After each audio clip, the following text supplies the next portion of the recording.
So thank you everyone again for coming to another AQ Adaptive Intelligence Thinking Thursdays. And today's very special topic is going to be attracting wealth abundantly. And we have an amazing guest today, someone who I look up to myself, and his name is Ryan Hauser. So Ryan is a Las Vegas tycoon. He made several $1 million making signs. I'm sure you've probably seen him if you've ever been to Vegas. He's owned multiple businesses, and he's also a crypto investor. And so he owns his own online teaching company, and he's an active investor, and he's taught me a lot on crypto investing. He's actually inspired me to get into it. So I'm super excited to share his knowledge, his wisdom with all of you guys today. Not only that, but he's also a father, and he's a resident badass. If you check him out on all his social media, you'll see some interesting things on there as well. And if you want more of Ryan, just go to ryanhauser.com. And so today's topic, like I mentioned, is attracting wealth abundantly. And no, I'm not just talking about DogeCoin. I'm talking about how he started, how he developed, how he got his millions, and how he's giving back to us by sharing his wisdom, his knowledge, and helping us get to that point as well. Hey, Ryan, how's it going today? Hey, bud, just took myself off mute. Let me know if you got any feedback, and I'll turn it down. I don't have this is the first time I use Google Meet, so we're just kind of winging it. All good, brother. All good. So you promised us one joke. Make it a good one. Well, it's not really a joke, but it is a story as to why I've always been self-employed. Because I can't really get jobs. So one time I went in to get a job interview, and anyways, you walk in. Normally when you go get a job interview, it's just you, like you set up that appointment, you. Well, I walk in there and I go to the receptionist. I'm like, here, I'm for the job interview. And she's like, okay, just go into that room and wait right there. Well, I get into the room and there's like 20, 25, well, maybe probably closer to 20 people in there. So I thought I went in the wrong room. I just kind of look around, and I'm very introverted. So it's not like I'm wanting to talk to anybody. But one guy makes eye contact to me, and I said, are you here for a job interview? He's like, yeah. So there was a seat right beside him. So I sit down there. And anyways, I'm just kind of wondering, like, this is kind of weird. I was almost about ready to walk out. And anyways, people were coming out of this one office. Like somebody would come out, and then he would call a name. Somebody else would go in, and they weren't lasting 20 seconds. Hopefully I tell the story right. But anyway, so I look at the guy, and I'm just like, what's going on? He's like, I don't know. He says, but they're going in there and they're coming right out right away. And so I asked if he was going for the same job that I was, and he said he was. So I'm like, okay, I'm in the right place. Anyways, his name gets called. He goes up in there, and anyways, he comes out literally like 15 seconds later. And I kind of look at him, like, I kind of shrug, like, what's going on? I mean, we're supposed to be having interviews here, and they're not even lasting half a minute. And as he walks by me, he says, don't say anything about his ears. And I thought he was joking. I didn't know this guy. Remember, I've only said like about 3 sentences to the guy. And so I kind of thought, like, what a loser. Like, why would he even say, you know what I mean, type thing. Anyways, my name gets called. Well, lo and behold, I get up there. I go into the office, and I look at the guy, and he had no ears. So now I'm trying to not smile or laugh, because I'm like, maybe that's what he did it for. Anyways, the first question the guy asked me, he says, what's the first thing you notice about me when you look at me? And that's when it clued in. Everybody else was saying that he's had no ears, and they're probably kicking him out. So I had to think on the spot. I'm like, your contact lenses. And he's like, well, how do you know I wear contacts? I said, well, you can't wear glasses because you don't have any ears. And so anyways, I didn't get the job. So I figured I must have to be self-employed. No, anyways, it is a joke. I like that one. So there's your joke. Thank you, Ryan. So I'm sure people will want more jokes later, but let's get into what you're actually really, really famous for. And it's, being able to do what's really hard for most people, and that's attracting wealth very abundantly. So, tell us a little bit about how you started. I'm sure there's another reason. Mm-hmm. Yeah, I'm sure there's another reason besides the no ears guy. Oh yeah, no. I don't know. I had a rough childhood, to be honest with you, like a real rough childhood. And so it made me have to fight literally right out of the gate. And it was just me out of my siblings type thing. So it was like one of those things you're kind of looking around like, why me and whatever. I was born 10 months after my brother. And so I was kind of the mistake. I mean, who the hell plans to go home from giving birth and getting pregnant again? So I was treated as such. And so it always made that fight in me. And so anyways, in high school, I had a car audio company, and I wanted to always go back to the States because I was born in the States, but raised in Canada.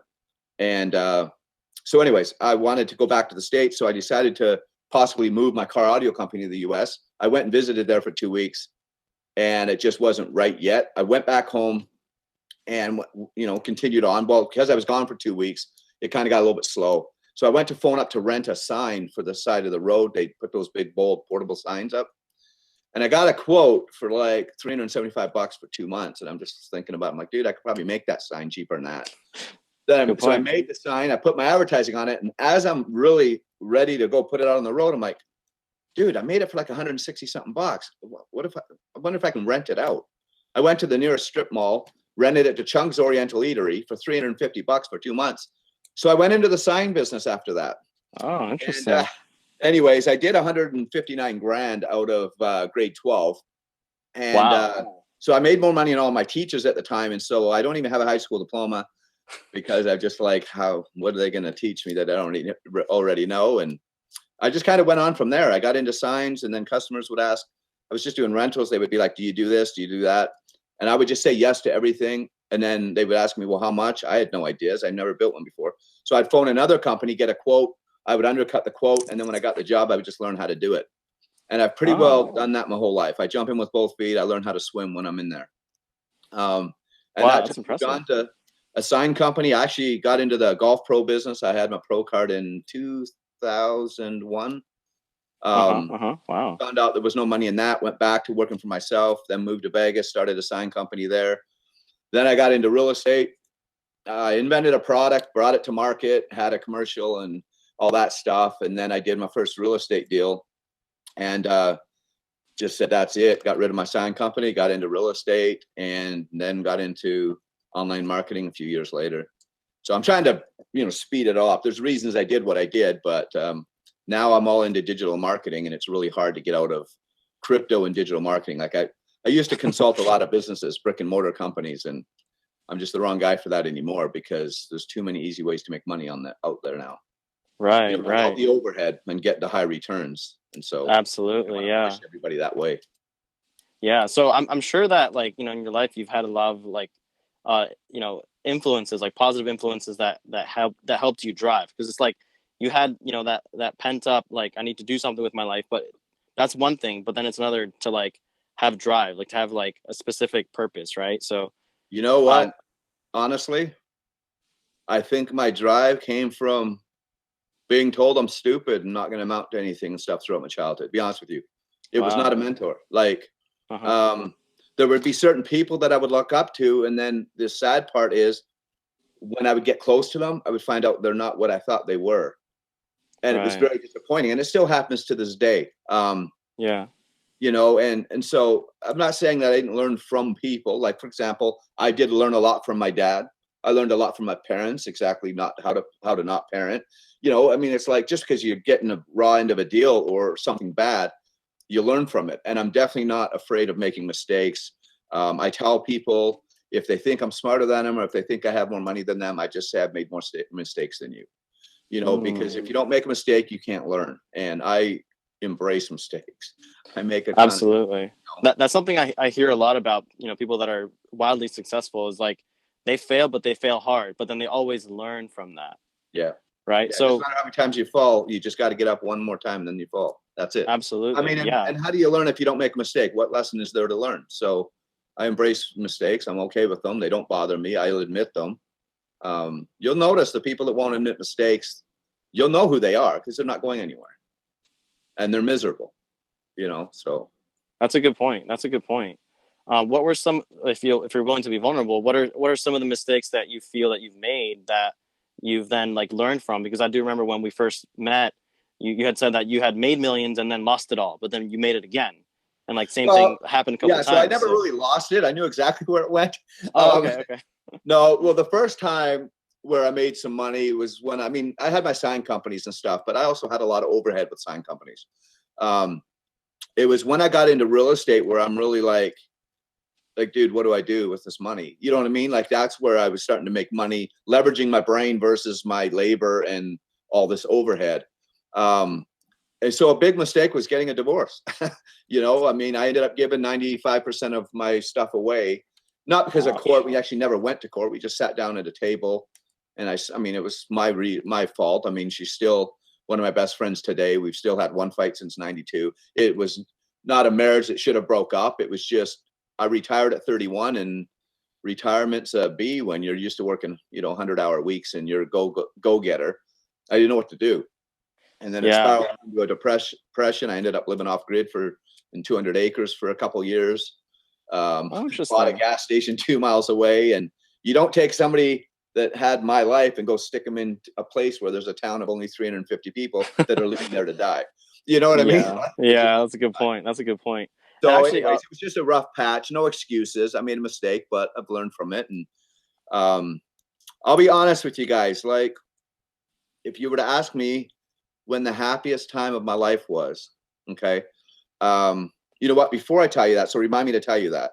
Okay. Now, I'm a little bit different than most. Like, I really like starting over. I mean, I'll be honest with you guys. Like, I'd be completely fine just giving up everything and starting again tomorrow. I just love it. I've done it about 6 or 7 times in my life, not through failure, but like, for example, when I came to the United States from Canada, I had a sign company there that was thriving. We were doing really good. We had our own house, and my friends ended up inviting us to Vegas for 7 days. And it was on the last night. We just really liked Vegas. And I said to my wife, I'm like, hey, babe, do you want to move here? And she looks at me, what would you do for work? We got our company and everything. We looked at the paper. There were 639 jobs there. And I'm like, I don't know, I'll get a job. Now, this is my wife that's never seen me have a job before, right? Yeah. And we had a company and everything, but she was so supportive.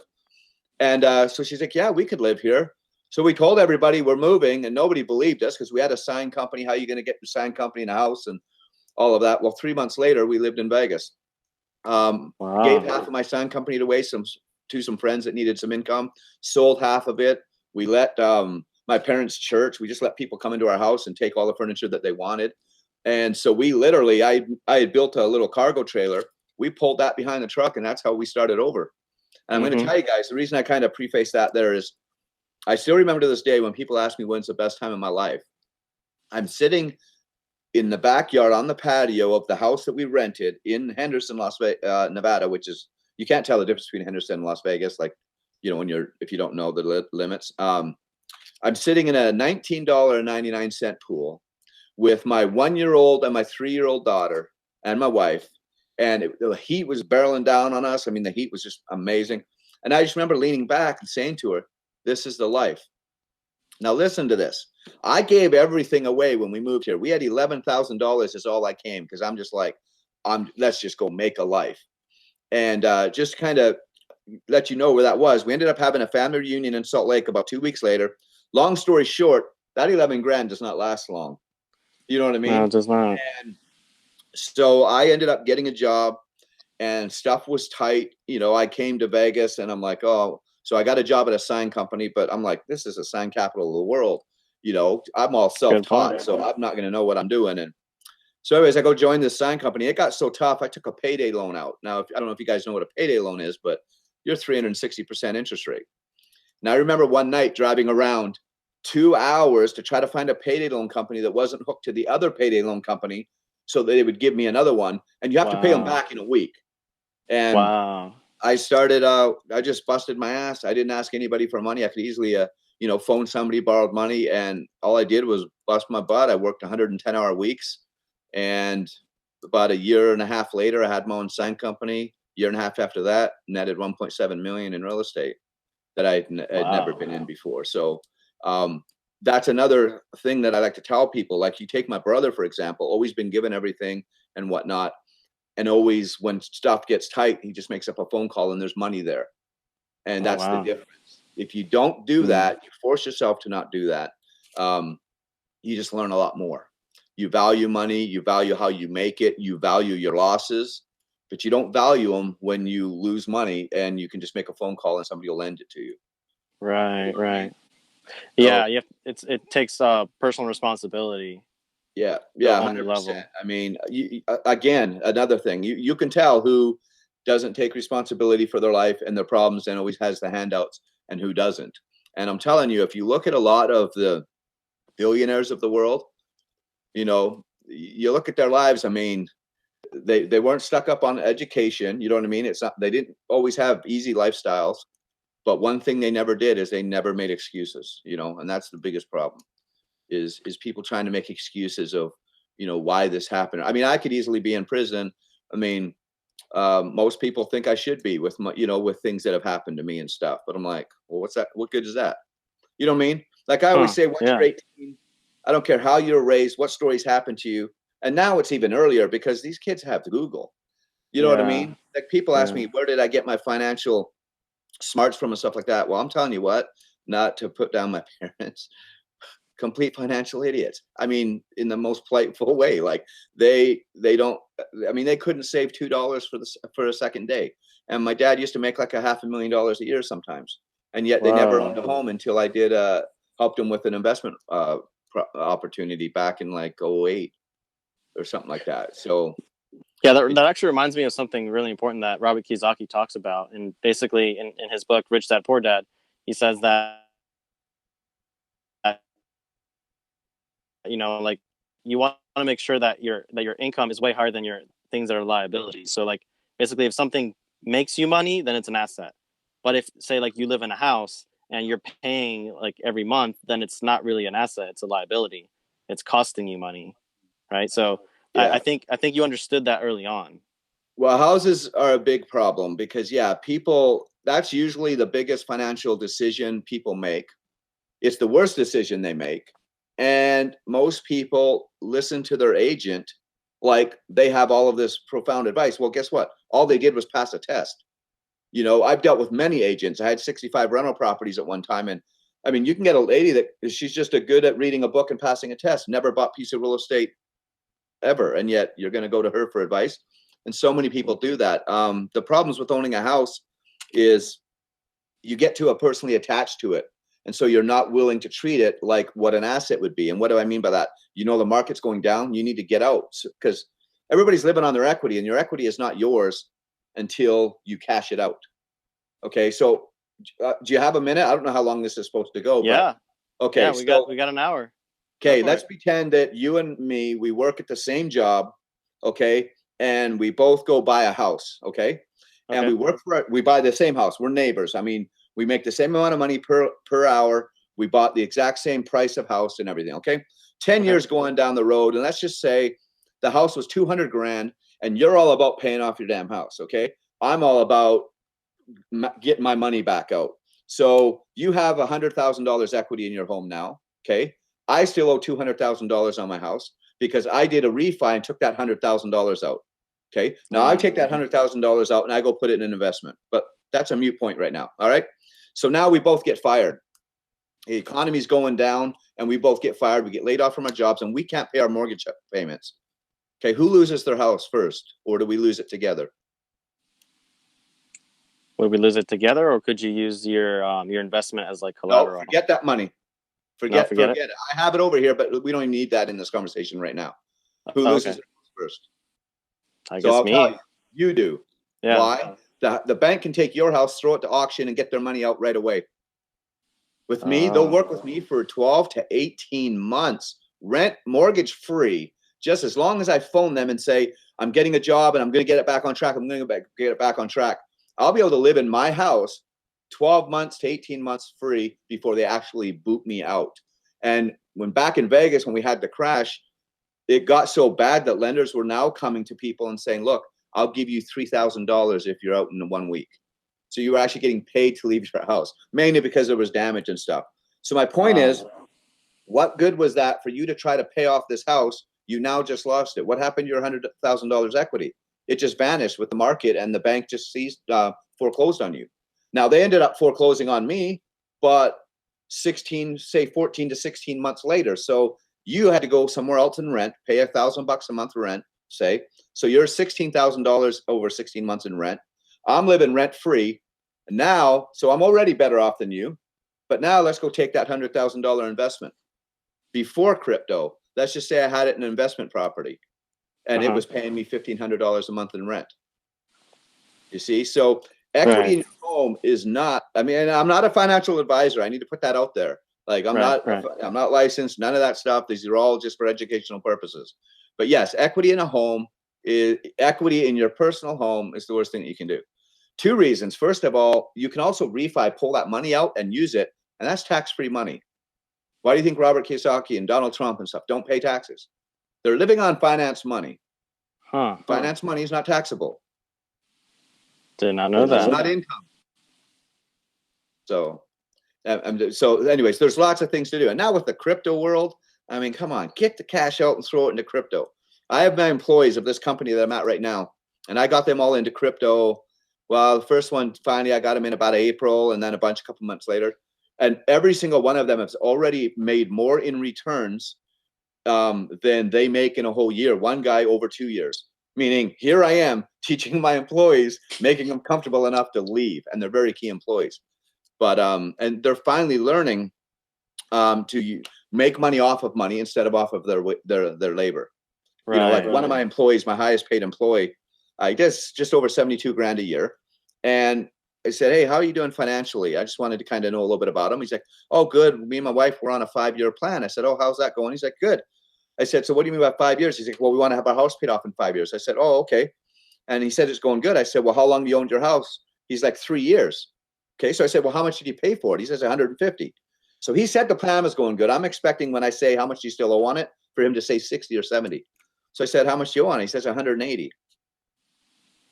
30,000 more than you bought it for. So I look at him, I'm like, so how's your plan going? How is your plan going well when you own more? And he's like, oh, I guess it's not going very well, is it? And that's just how financially uneducated people are, because they think that they have to learn it from their family. Everybody's got Google. You've got Richard Kiyosaki. You've probably never seen him in person. Not yet. You can read his books, and if his books don't change your mind, you know what I mean? There's something wrong. So anyways, long story short, within 8 months of me getting in crypto, he can now pay for his house. Wow. Yeah. That's great. Yeah. It's pretty cool. So it's fun. So, wow. So what inspired you to make that shift from, like hard assets, like real estate, but then saying, okay, like I'm going to ditch the signs, which is a hard asset too. I'm going to ditch the real estate. I'm going to go into digital marketing and, crypto. So it's like you made the transition from like hard asset to like more digital. Okay. Well, I never knew how to make money off of money. I was never taught that. My parents don't have a clue how that works.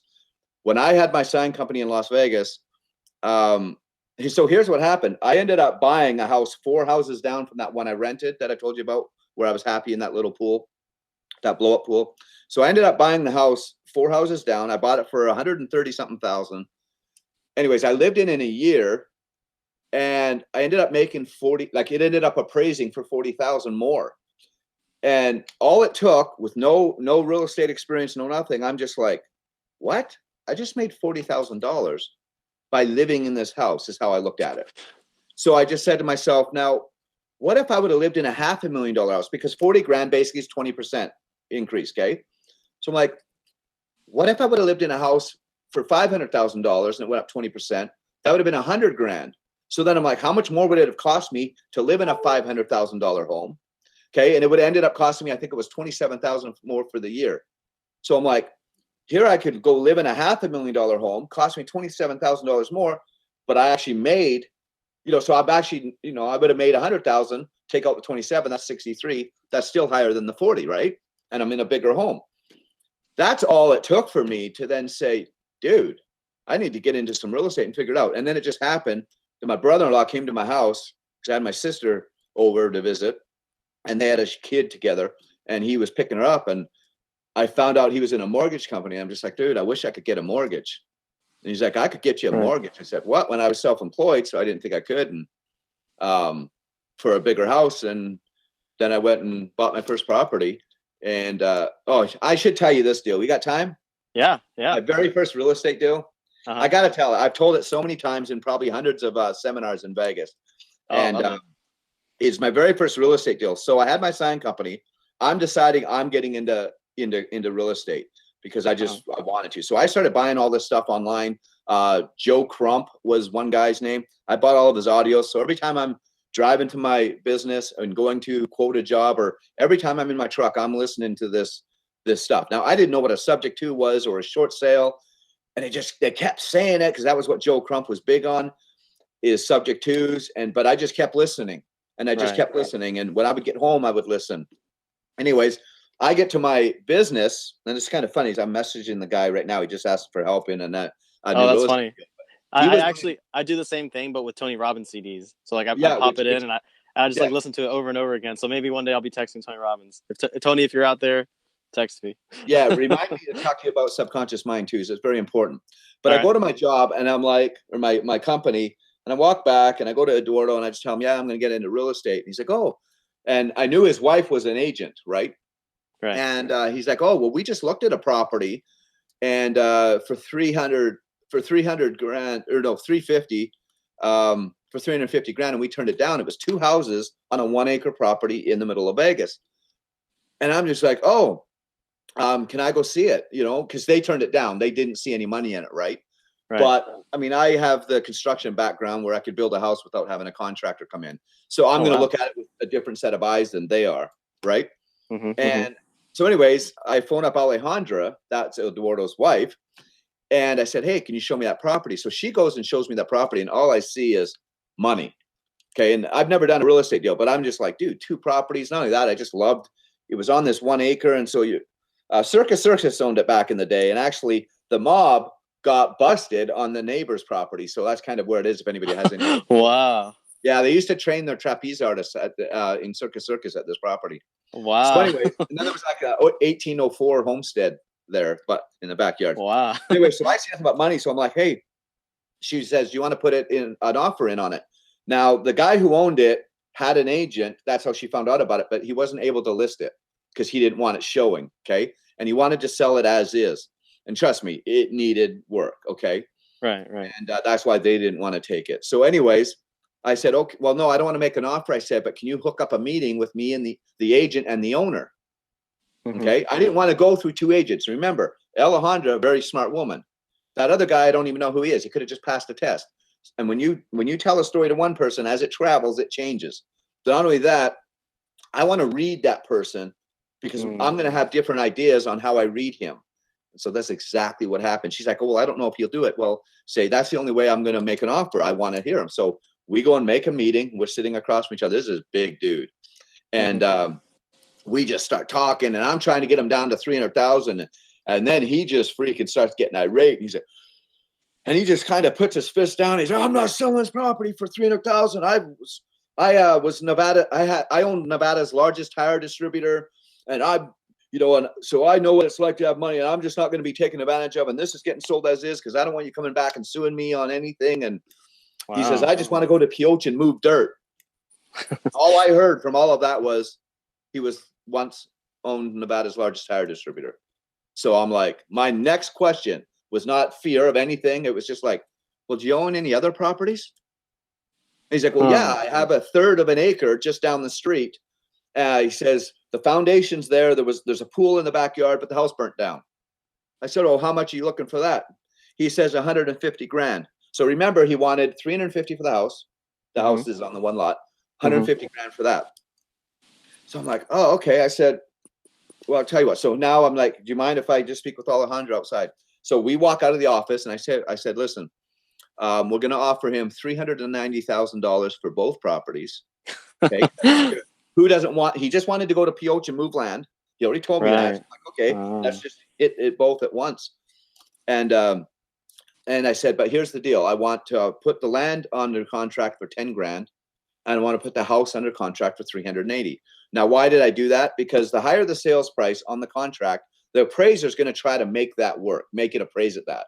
So if I would have bought the house at 300 like I wanted to, the appraiser is going to see the $300,000 price, and he's going to then appraise it. And it's a good chance it's only going to come in at appraisal.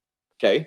So it really hurts you because you got a really good deal on a property, and now it shows as a sale. So now anybody around you that has to use you as a comp, it kind of drives their prices. You know what I mean? It's not a good thing. Right. Yeah. So I did that for one reason. The second reason was to go get land. You got to have a minimum 25% down and a credit. And I figured since I'm self-employed, they're going to want 50 or 60 grand down. I figured, so if I can bump some of that land price onto the house, that'll get the appraisal up. At the time, you could get 0% financing anyways, or I mean, zero down financing. So I figured I'll just get 100% financing on the 380. I'll throw 10 grand out of my sign company to buy that land.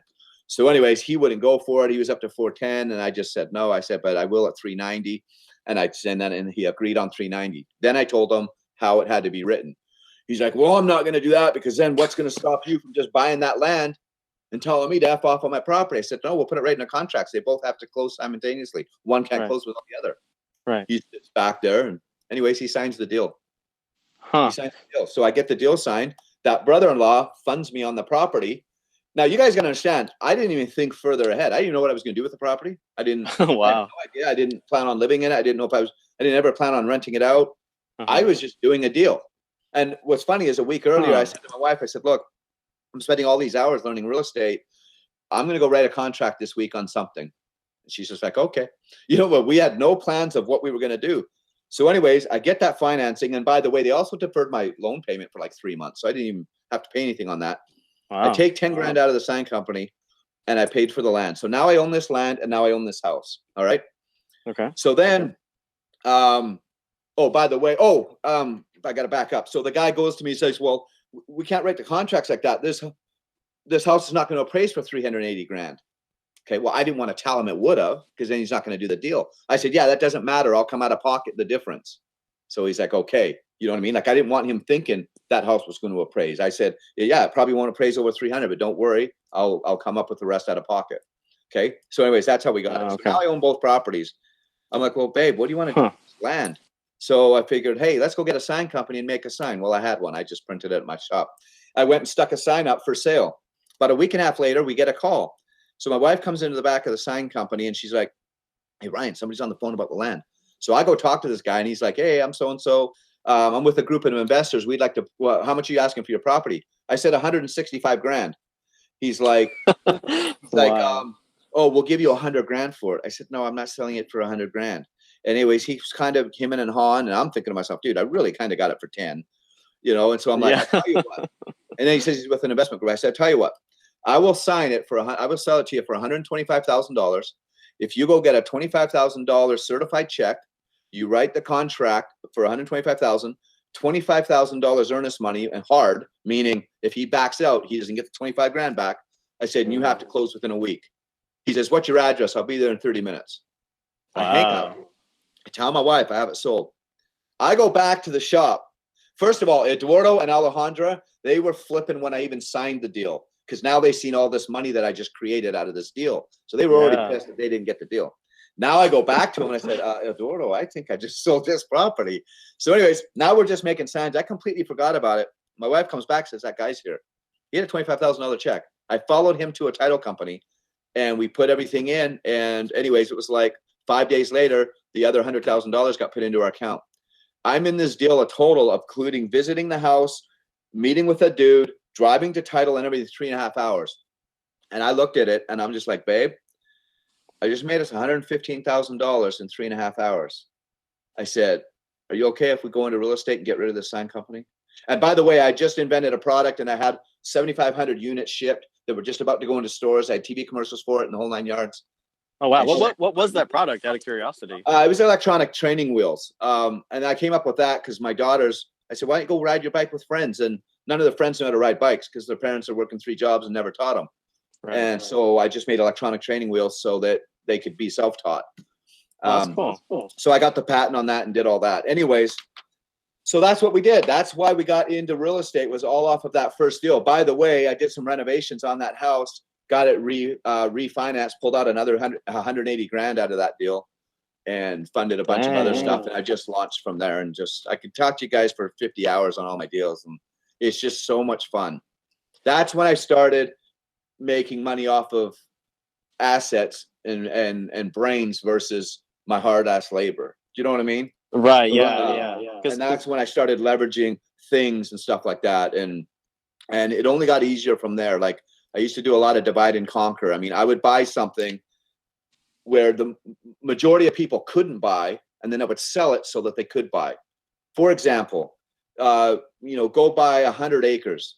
that's buildable in 5-acre lots. Go buy 100 acres, pay cash, split it up into 25s, and now go sell it to people and then owner finance it. So instead of you having to come up with, 200 grand to go buy the 100 acres, well, or, even to buy a 5-acre lot, you got to have like 50% down or whatever.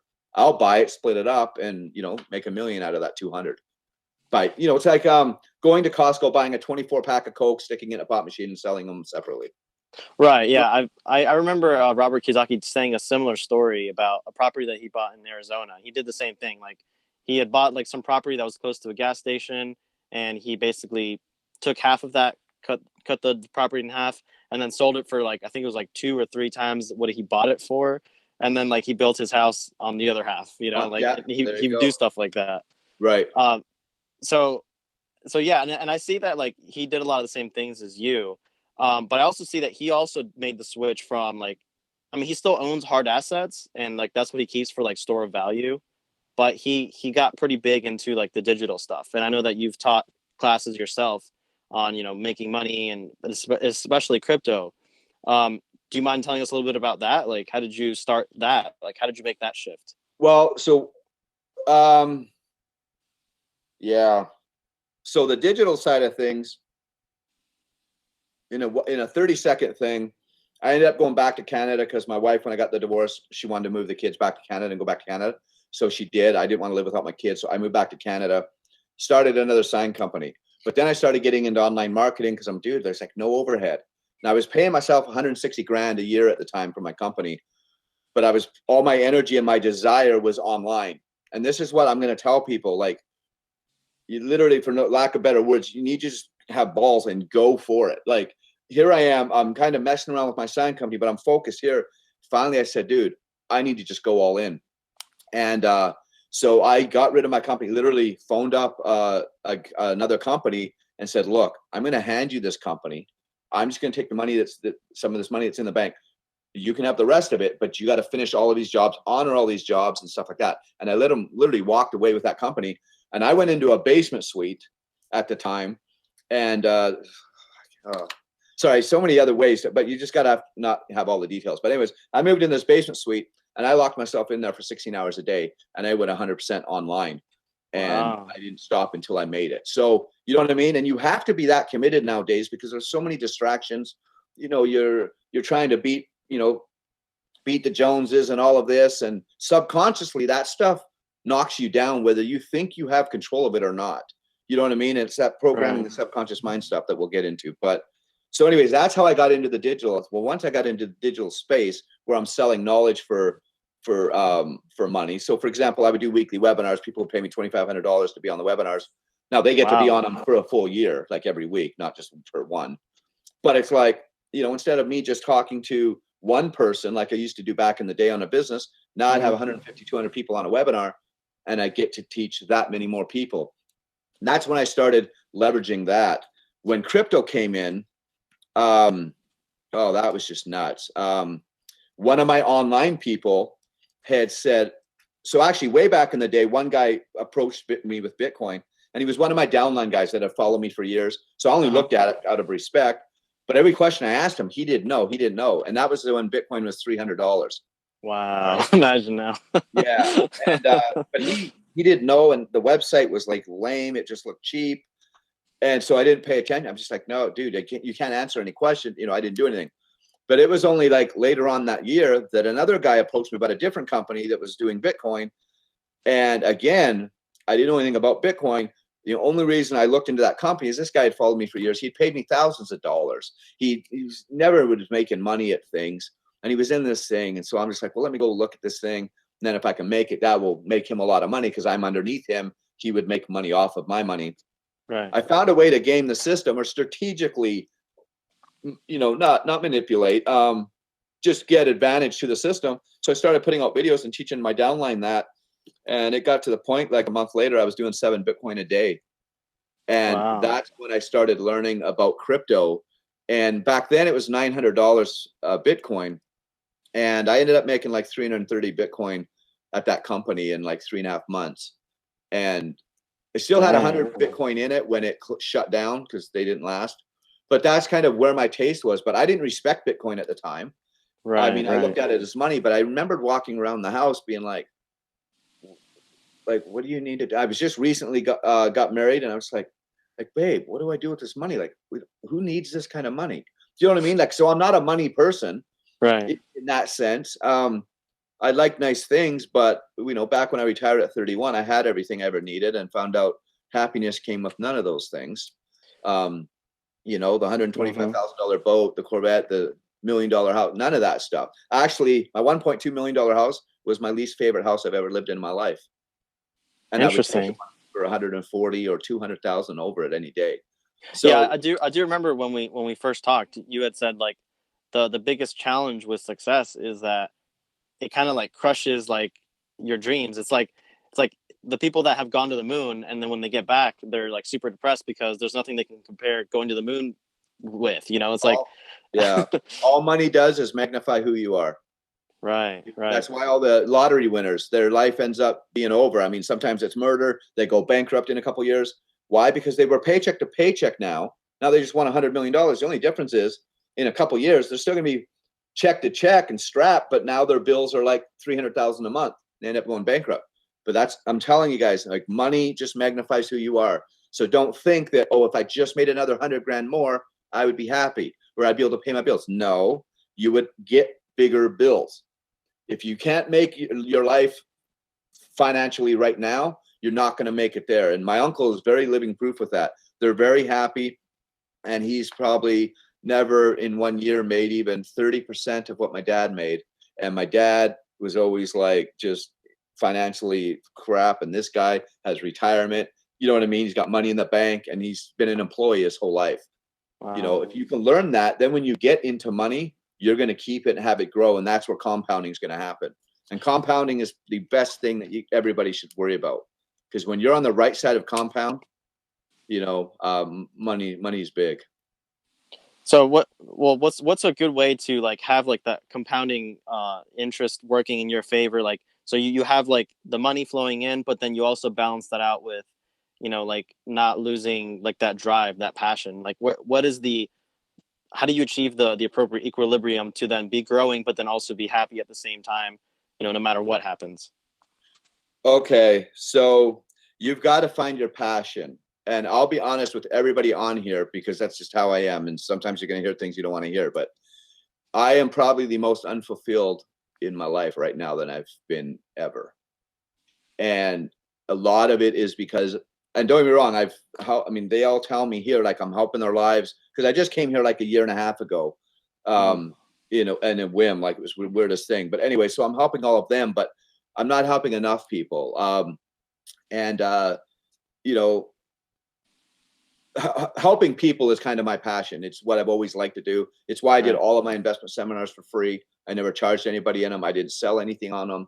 I literally just was doing them. You know what I mean? Yeah. Because I would Yeah. see like a couple come in, and it was funny. This one couple always stands out, but they came in and that you can tell they were pissed. Like they had gotten a fight on the way there. So they Oh already had no. money problems. They didn't even sit side by side in there. So when I Oh. seen that, I wasn't 100% sure they were together, but I knew there was a thing. So I'm like, what? The guy butt in front of her in the line or whatever. And then halfway through, as I'm talking, it just gave them so much hope. Now they're all cuddling, telling each other they love them. Now they were sitting together at the end. And then I talked to them at the end and found out what had happened. And that's the stuff that turns me on, not the money. It's the helping of the people. So, and not everybody's that way. Some people Mm-hmm.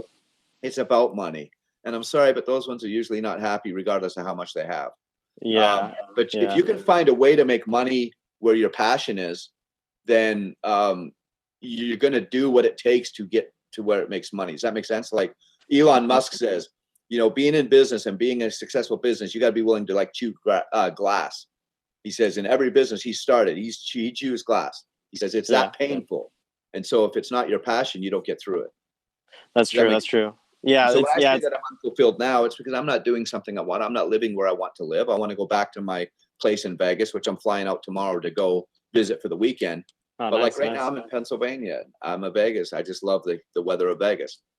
And so, you know, I have a lot of stuff like that. Like, you know, my wife is banned from coming to the United States for 5 years. She Whoa. got that about a year and a half ago. So Oh yeah, my and you gosh. know, so you just kind of go with the flow.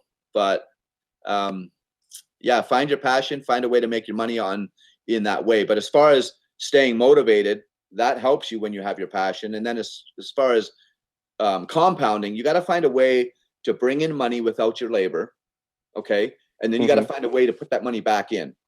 Okay. So it's like this. If I don't know if I've told you this or not, or if you even know of this, but if I said to you right now, I'm going to hire you for 30 days. Okay. I'm going to pay you. You have two options. I'm going to double your money every day for 30 days, but I'm starting you at a penny a day. Okay. Or forget it. You can choose option 2. I'll just pay you $100,000 at the end of the month. Which one do you want to go with? But you got to answer me right now. I guess most people would say the 100,000. Right. Do you have any idea how much I'll owe you on the 30th day? How much? $5.6 million just that day. I'll have paid you $2.8 million the day before on the 29th day. Wow, that's exponential. Believe, isn't it? Yeah. I pay you a penny the first day. I don't know if you guys could see a calculator, but I'll show you because I know there's going to be people right now that are doubting it. So I got 0.01. Can anybody see that? Can you see the 0.01? Yep, I see it. Okay. There's a little bit of a glare, but yeah. Okay, yeah, I'm going to go times 2. So that's the second day. Okay. Okay. Shoot, and that didn't work. 1 sec. 0.02 times 2. Should be able to go equals. So that's the third day is 4 cents. I owe you 4 cents the third day. Something's not working on this calculator. Anyways, guys, just do it in your calculator. So it'll be 8 and then 16, 32, 64, and so on and so forth. Yeah. Yeah, like I'll literally only owe you like $150 2 weeks in. Right. But then it's $300. It's $600. It's $1,200. It's $24, and then it starts getting up to 100,000, 200,000, 400,000, 800,000, 1.6 million, and 5.6 million. So I'll owe you 5.6 million the 30th day. That's the power of compounding. So what are some ways that? Go ahead. Oh, I was going to say compounding works every which way, all aspects of your life, even in losing weight. See, everybody wants that pill, or they want that I want to lose 20 pounds this month type BS. Literally, just get control of your calories. I don't care how you eat, and knock off 200 calories a day. That's it. Don't go on no starvation diet and all this crap. Just knock off 200 calories that day. Well, 200 calories every day. What is a pound? 3,200 calories or something? So every 16 days, you lose a pound. Do it for a year, and you just lost yourself 24 pounds. And you didn't even notice because you're only knocking off 200 calories. And that's compounding. You know, it's just we all chase immediate gratification. You know, so ways of making money, for example, I mean, I'm heavy into crypto, so I'm a little bit biased. Like, I'm kind of a little bit crazy right now. I'm 99% in crypto. That's quite a bit. Yeah, I don't have any other assets. I'm all out of stocks. I'm all out of everything outside of the real estate. Money wise, it's all in crypto, but it's because I understand the technology. I know where we're headed, and it's the only way to put, it's the only way to put control into your hands as far as liquidity. And I'm telling you guys, it's like getting into digital music when the 8 tracks were out. Right. Yeah. And especially with what's going on, I'm sure you know what happened recently with the whole stock market's going insane. Like, wasn't that beautiful? Yeah. I mean, I'm sorry for you stockholders if anybody owned any kind of stocks or whatever, but I'm just telling you, what was so beautiful about that is because you have these banks, they're the biggest crooks in the world next to deep state. I mean, it's like you had JP Morgan that would go on and say, Bitcoin's a fraud. 3 days later, they buy $75 million with it. Now they actually have their own coin. And now you have the institutions finally coming in and buying billions and billions of dollars worth of Bitcoin, like Grayscale and stuff like that. But they have no problems going to your face and lying to you to drop a market to then go buy in. And the saddest part is the news, they're just as big of a joke.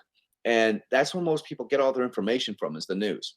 Right. You know they're brainwashed. Yeah, they're brainwashed into making the wrong decisions. And that's the unfortunate part, is that's where everybody gets. So, and then about the subconscious mind, it's those who you hang around programs who you are. So show me your friends, I'll show you your future. Take your 10 friends that you hang around, take all of their income, average it out. That's what you make. 98% of you, that's what you make. It's just the way it is. And even if you're like a big shot and you have all this money and you start hanging around people down here financially, you're not pulling them up. They will pull you down. It's just the way it is. If I go to a dinner with somebody that is paycheck to paycheck, can't make ends meet or whatever, what are they doing? They're complaining about they can't pay for this or they can't pay for that. And it's just a, you know, it's a lame ass meeting. But when I go with somebody else that's of like mind, or even majority of people, I mean, the fact that you're even on this call, meaning you're wanting to move somewhere more positive in life. Right. So Right. almost everybody on this call, I can go sit and we're gonna have a really good conversation, and we're both gonna leave with energy, regardless of the level of person. Just the fact that they want to hear the information that I have, assuming that, you know, I happen to be more experienced in certain things, but just me helping them gives me energy, and then them learning. Or maybe there's people on here that would teach me something, and then you know what I mean. But you have to have your minds going that right way.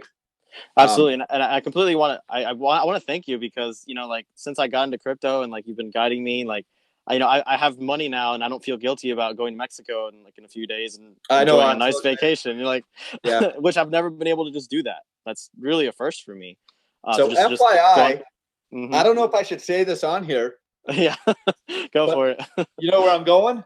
I won't get into details because there's no reason of why it should, but we actually maybe our first 2 minutes we were all good, and then we kind of came at each other in an event that we were at Uh-huh. in really opposite sides, and we actually Yeah, kind of got heated, or should I say I got heated yeah, more yeah, so maybe.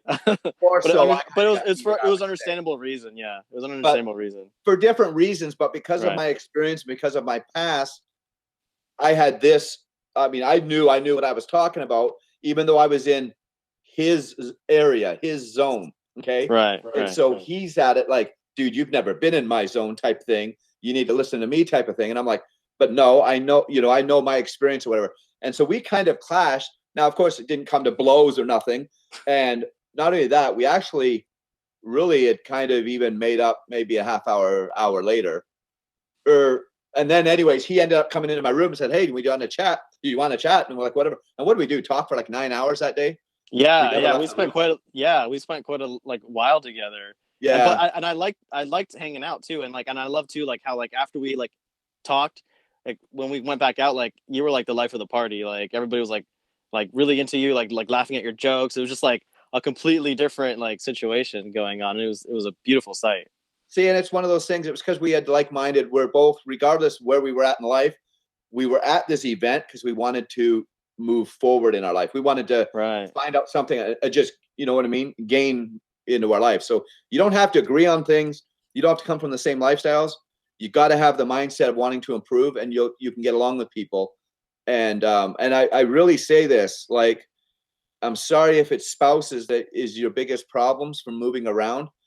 If that's the case, you got to stop telling your spouse about the things that you're doing to wanting to improve if they don't agree, because Mm. they can say the simplest of lines and it will dig at you as if you don't have approval, and it will literally shut you down.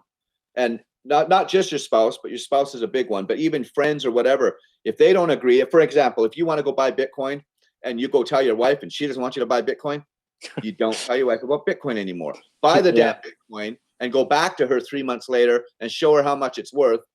I did that to one of my employees. His wife is now giving him money to put more in. But you know what I mean? Wow. You got to prove yourself. Like, because I'm sure if you're like me, you've tried a lot of things to better yourself, and you've failed a lot, because we want to go after the scams somewhat, because, well, they supposedly pay out better returns and get rich quick. And Right. your Right. wives or your husbands are probably a little bit tired of seeing that all the time. But you want to stay around people that support where you want to go, because that's what's going to give you that drive when it gets tough to go in there. Not only that, you're programming your subconscious mind with what's around you. And that's about the biggest thing that I could tell people is like, so I became a certified hypnotist. Oh wow, really? When I got depressed and lived off land. All right, Uh-huh. real quick. I got divorced. Remember, I was retired and all this. I Uh-huh. got all depressed. Ended up cheating on my beautiful wife because I was just looking elsewhere, what was going on with life and whatever. And Yeah. then I lived out on my land, and I went literally from a year and a half of having everything to I'm now living out on my land, and I'm about to shoot myself that night. Like, I'm Wow. like, enough's enough. Now I have so much love for my daughters. We have the best relationship possible. But when you're in that kind of a depression, you justify stuff. And I'm like, my girls will be okay because my ex-wife is so amazing. Plus, with my Mhm. life insurance policy, they'll have money. they'll just be fine. That's what you tell yourself, you know. And I'm literally seconds from doing it, and I just said to myself, I'm like, is there anything left on this earth for me to do? And I'm like, I mean, it was just instant. It was just like, there's so many more people that I need to help in this world. And then I'm said to myself, and then right after that, the very next thought was, if I could go from this high life, and I mean, it didn't matter where I went, people that didn't even know me, they were just wanting to hand me money to put into real estate. Like, it was the weirdest thing. Like, I went golfing. One guy wired me 40 grand that day. He wanted to golf the next day, wired another 100 grand. It was that stupid, right? So I went from that life where I could sell ice to an Eskimo to where a year and a half later, I couldn't sell cold water to a guy dying in the desert. That's how negative my energy was. And so here I am that night, and I'm like, there's so many more people I need to help in this world. And I'm like, if my mind can go from there to here in a year and a half, damn, my mind is powerful. I got to learn, how do I turn that around and put that same strength in the other direction? I put the gun down, and I laid down in bed, and I'm crying like crazy. And I lived alone. I was just crying. I cried myself to sleep. I get up in the morning, I get on the internet, and I just started looking about the mind. How do I control the mind? Yada, yada, yada. Found out this thing about hypnosis. What's that? So I just started going hard at that. And then I went to go become certified. And just to show you about the whole energy thing, I'm still in a bad spot, but at least I'm thinking towards getting better, and I'm off to that better path. Okay. And so anyways, I'm at the National Guild of Hypnosis, the main event that you have to go and do a certain amount of hours to stay certified. And I'm not certified yet, but I've taken the classes, and now I need to go to this course, and then I can get certified because I'll have the hours, right? So I'm in there, and there's hundreds and hundreds of people. It was in Boston.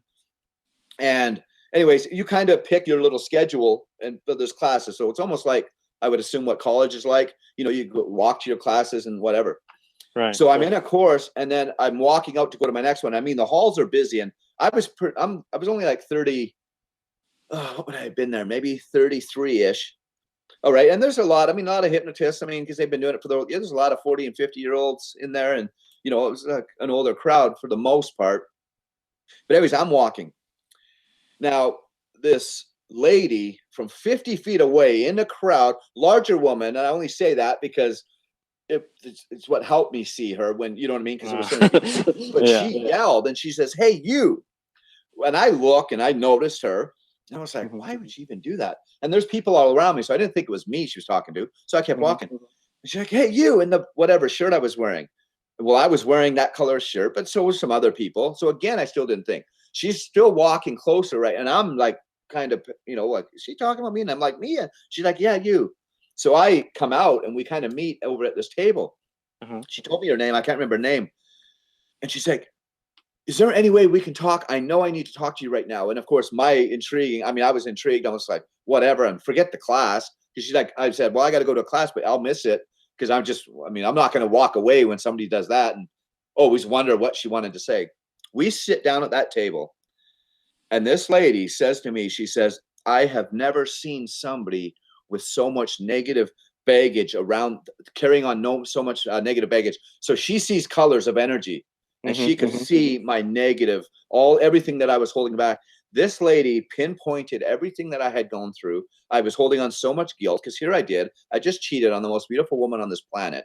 You know, to this day, we have the most respect for us. Nobody on this planet has ever heard me say anything bad about her or her about me. And you got to understand, when you're having an affair, you want to pick that person apart to justify your bullshit. And I still couldn't. Yeah. I mean, that's what type of woman this is. Anyways, but she knew I was hanging on to so much pain. I was teaching so many people about investments. And, you know, people would tell me, for example, "Hey, I don't have money." So I would do what I call the spender's cleanse. I would teach them how they can still live the exact same. I found money with everybody. So if you're on this call and you say you don't have money, you have money. So one family I took there, we took all their bills. I wrote them all down. You know, instead of this guy buying 3 double big gulps at 7-Eleven every single day while he's at work, I told him, I said, "Look, you're going to go to Walmart and you're going to buy 2-liter Coke bottles, and you're going to take them in a cooler, and you're going to pour your drinks in your own cup." Okay, right there, that's going to save you $6 a day. Doesn't add up much, but that's $180 a month. There was a few other things. I ended up saving $850 a month out of their income. Wow. And I said, "Next week, I'm going to show you about. I'm going to go find an investment for you this week. I'll have an investment for you next week when you come here." Okay. I meet them. I'm waiting there. I'm waiting for them to come here, and they're coming a little bit late. I had a 3-plex, by the way, that they were going to be able to fund it was going to cost them $700 for the mortgage. Okay. And it was bringing in like $2,200. It was in Wyoming. Okay. Wow. So really good deal, right? And I was going to hand it to him. Yeah. And I'm waiting and I'm like, they're stiffing me. I can't believe this. Then I seen this nice Beamer come in. So I'm just saying, it was in an office building. So I'm like, oh, somebody else is coming in. Anyways, knock on my door. I open up the office. It's them. I said, oh, I didn't even see you guys come in. What were you driving? Oh, well, we got that Beamer. Well, what do you mean? Oh, no, wait, I saved them $800 a month. They just bought that Beamer and it was an $850 payment. Oh, no. So that's when, so anyways, I was taking on all of that guilt. I was teaching people how to invest. One guy he lived on 55 grand a year. I did an investment with him in 60 days. I put $200,000 in his pocket. And I said, now listen, you don't just go spend this. Don't be buying all of this stuff. Like, you want to reuse this. And, Right. you know, and then I didn't see him, and he was taking out his wives. He was a fundamentalist. So he had 2 wives and a bunch of children. And so he would take them overseas when he would phone me, his numbers were so long back then. I had a trio. It wouldn't even show up on the phone. And I'm like, I won't say his name, but I'm like, what are you doing? Anyways, 6 months later, he's phoning me crying and wanting me to pay a $700 utility bill to turn on the lights to his house. And he'd already spent all the money. So I had taken a lot of all of those people's guilt, even though it wasn't my problem. I was hanging on all this stuff. This lady pinpointed everything to where I'm tearing up and I'm with all these people. And that just solidified the power of the mind and energy. And I'm telling you guys this because at that moment in my life, I couldn't sell cold water to a guy dying in the desert. And your energy is that bad. One more quick story, real quick. Back in Vegas, when I had my sign company, I had a salesman. He's been doing sales for 25 years and he wasn't really selling much. And he was always going paycheck to paycheck and always like, can I pay my cell phone? Like, he couldn't do this or whatever. And anyways, one time I just had enough. I'm just like, look, I'm gonna say his name. I said, how much are your bills a month? Okay. And they were like 20 something hundred at the time. I said, here's $3,000. I want you to go pay all of your bills. This whole next month, you do not have to worry about anything. Okay. The next month he sold 7x what he ever sold for me, just in that month alone. And it was just that fact. He wasn't so stressed about money. He wasn't trying to get $20 to go put on a prepaid cell phone and all of this stuff. You know, he was able to actually just focus on sales. So he wasn't desperate, because people can sense when you're desperate. And so when you don't have money or you're paycheck to paycheck, it's kind of like, you know, it's like you're putting holes in your own raft with that energy and you can't get further. So that's why that saying, fake it till you make it, is there. Mentally try to fake it. Don't lie to yourself and don't be a thief, but mentally fake it so that you can at least be positive. Don't go to somebody and whine about not paying your car payment. Don't even tell them about it. You know what I mean? Because you're programming yourself. Yeah, you bring up a lot of valid points, and something that I teach is I hear an echo. Can you mute for 1 second? Oh, me? Yep. Yeah. So something that I teach is the power of the mind itself, you know, and your body does hold on to things. So what I do is like I give healing to people to release that.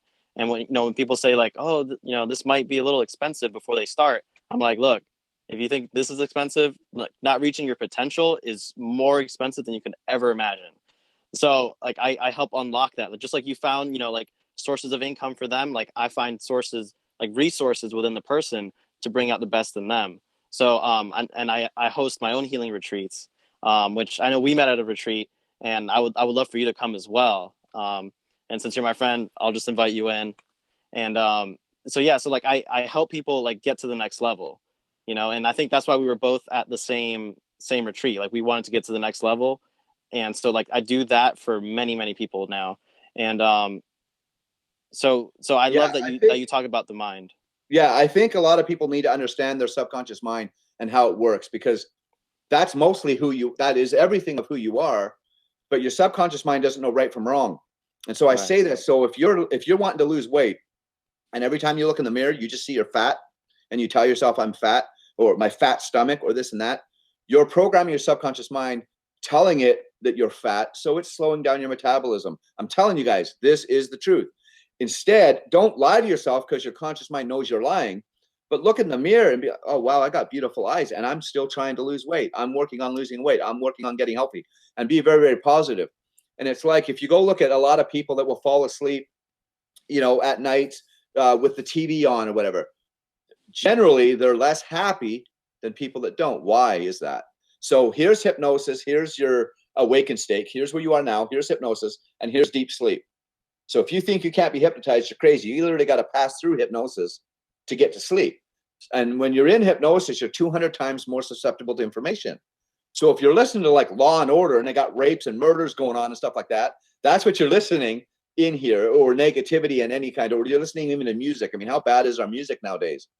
And Absolutely. You're passing through it, you know, and if people really understand that, like I haven't been sick in over, well, I always say a dozen years now, but I don't know exactly what it is, but it's over 10 years. I've been on 69 flights since March during COVID. Nice. I'm going on more tomorrow. I'm not worried about the COVID. I can't get sick. Why? Because I tell myself that all the time. I'm not saying there's not times that my body's not shutting down. For example, 2 hours ago, I'm talking to my wife on the phone. I'm like, babe, my body's shutting down. All I do is sit back, do a little something for like 3 minutes and completely change it. And it works every time. But your belief and what you tell yourself, you know, and all those negative thoughts, you got to get them out of your head because it's programming who you are. And when it comes to parenting, the first 7 years of your child's life, you're programming 95% of their subconscious mind. So the first 7 years of a child, you are basically programming who they are going to be. And unless there's somebody like, for example, me, where I got right to rock bottom and I'm like, there's got to be, and then I learned it to make the change. These parents are ruining these kids, you know, for not everybody, but you know what I'm saying? We're not parenting as we should. Absolutely. Absolutely. And really it's, you know, the proper way to parent would be to encourage that child to take on that responsibility of teaching themselves, like rewiring their own mind. Yeah. Like that garbage now where these kids, I go to my stepdaughter's soccer game. I only went to one and I went there and she was goalie. And anyways, they got whooped. It was like 13-1. Okay. Anyway, she comes off. She's like, hey, how did I do? I said, well, not very well. I mean, you guys got spanked. She's like, what do you mean? It was only 3-1. They stopped changing the score at 3. And I went, so I was pissed because I'm like, what's going on? And I went and asked them, because I'd never been to soccer, but why do you do that? Well, we don't ever let the score get over 2. I said, why? Because we don't want the kids' feelings get hurt. Well, so here you got my stepdaughter that comes to me. I mean, she's about as uncoordinated as a one-legged man in a butt kicking contest. I mean, it was like, I watched her there. And guess what she says to me? We only lost by 2. I'm like, Chantel, wow, you were the effing goalie for 75% of the game. 9 goals were scored on you. Whoa. And you see what I'm saying? But they don't want that. Well, when I was in properties, we were beating teams in basketball 125-11. But we weren't stopping. Well, guess what? I will guarantee you those people that lost got better. Now we raise these kids like everybody is equal, and it's the worst thing that you can possibly do. Because look at my Chantel came out of that game thinking she barely lost and that she did good. Did good, my ass. You had nine goals scored on you, and 2 of them, you weren't even in the net. You'd kind of spaced off and walked away. Do you know what I mean? So I'm so against this garbage that we have out there that kids can't fail anymore in school. And so we're raising, honestly, a bunch of wimpy losers. I mean, it's Absolutely. Just the way it is. So then what are they going to do when they raise their kids? Yeah, but like you said, you know, the secret to success is be willing to fail, face those challenges, fail hard, fail again until you learn. And that is success. Yeah. So I want to thank you so much. And I want to be able to open up the discussion so that everyone else can start to ask their questions, because I know they're dying to like on the spot. All right. Yeah. So we're gonna go ahead and end just the video recording right now. So just give us a brief intermission, and everybody else can hop back onto the video, and then we can open up and have everybody ask some questions. Hey Ryan, I actually got a question for you. Who's this? Jeff. All right. So here's a question I have. I've been struggling actually for the last couple months on bad mind frames. I've had a lot of stress going on, and it's pretty substantial stresses. But anyways, you said that sometimes you just have to stop and you do something for like 3 minutes. Could you elaborate on what that you do to fix your mind frame when you're feeling off? That's such a good question, because I actually really wanted to tell you that. So first of all, I'm going to ask you a couple questions. When has stress ever solved a problem in your life? Never. And that's why it has no value at all. Okay. So just straight up, don't stress. Just straight up, don't stress. Yep. Now, no, and I know it's a mind frame, but the problems that come in. So how do you change your mind frame? Yes. Okay. So what's a positive color to you? If I said, give me a color that's positive to you, what color would you say? I don't know. A positive color. Hot pink. That's a positive color to me. Hot pink. What's a negative color? Maybe something darker like black. Yeah. Okay. So see, that's the one. That's what I did.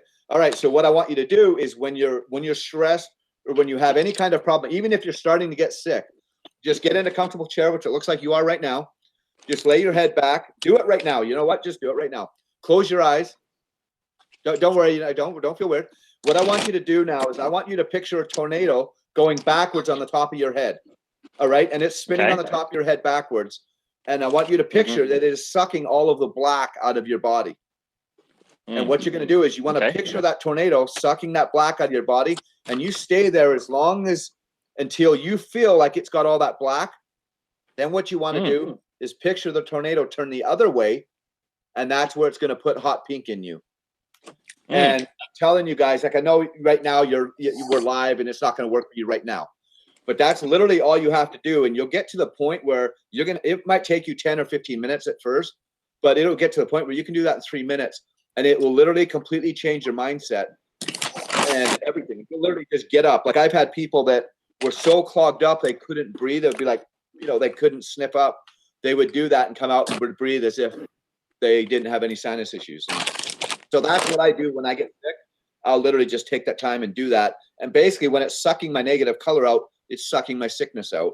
And when it's bringing my nice color in, my nice colors are like a light green and light blue. And then, but I'm sucking black out. It sounds really I love what you're saying. No, it doesn't sound stupid. Let me tell you, Gabriel's actually been doing some of this for me. When he does his healing on me, first of all, I just want to say, if you ever have a chance to work with him, he's a fucking genius. Okay. The way he does this, it's straight up. He's got a miracle gift from God. I'm telling you, he's amazing.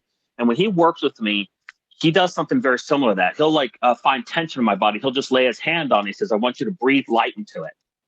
And so he breathes light into it. And so he's been doing this for about 5 months with me. And I've been starting to pay attention to these stresses and what they look like, what they feel like, what their energy is, and all this stuff. And I've realized that some of these trapped emotions I have, these energies, have different colors. I actually noticed it when he was actually working with my cat. He was actually helping my cat because my cat's been neurotic. And so he was working with the cat. And then I see this like aura around her that actually had this like red color. And I was like, that's weird. I didn't know emotions had colors.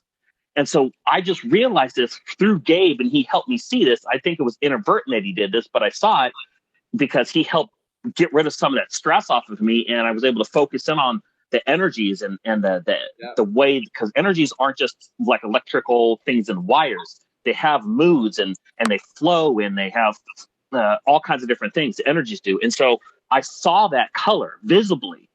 And so what you're saying right now makes complete sense, because emotions and energy do have colors. Right. And so I really appreciate that tool. That's really huge for me. Thank you. Well, that, and it puts your mind in a mindset of you're getting your negative out, and then you're putting what you like in, and it's taking your mind away from what you were thinking of that got you stressed to start with. But do understand, stress does not solve any problems, and you can choose to not stress. I've been in so many situations where people are like, how are you not always stressed? And I'm like, because it doesn't solve problems.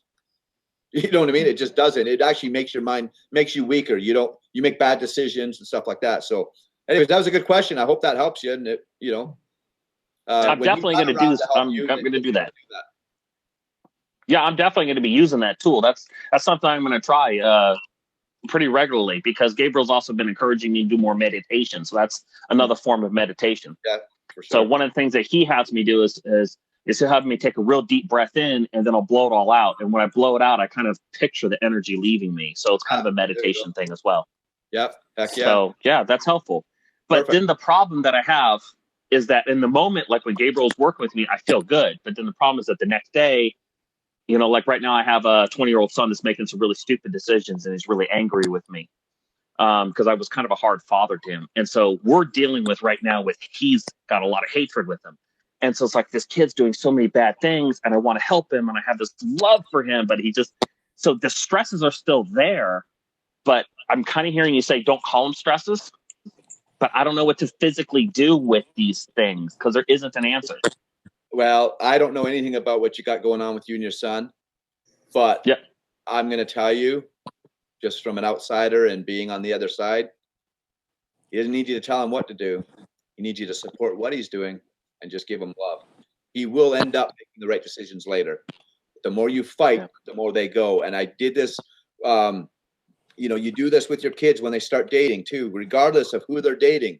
You have to support their relationship. You can still educate them on what you should look for in a spouse or whatnot, but you have got to support that relationship.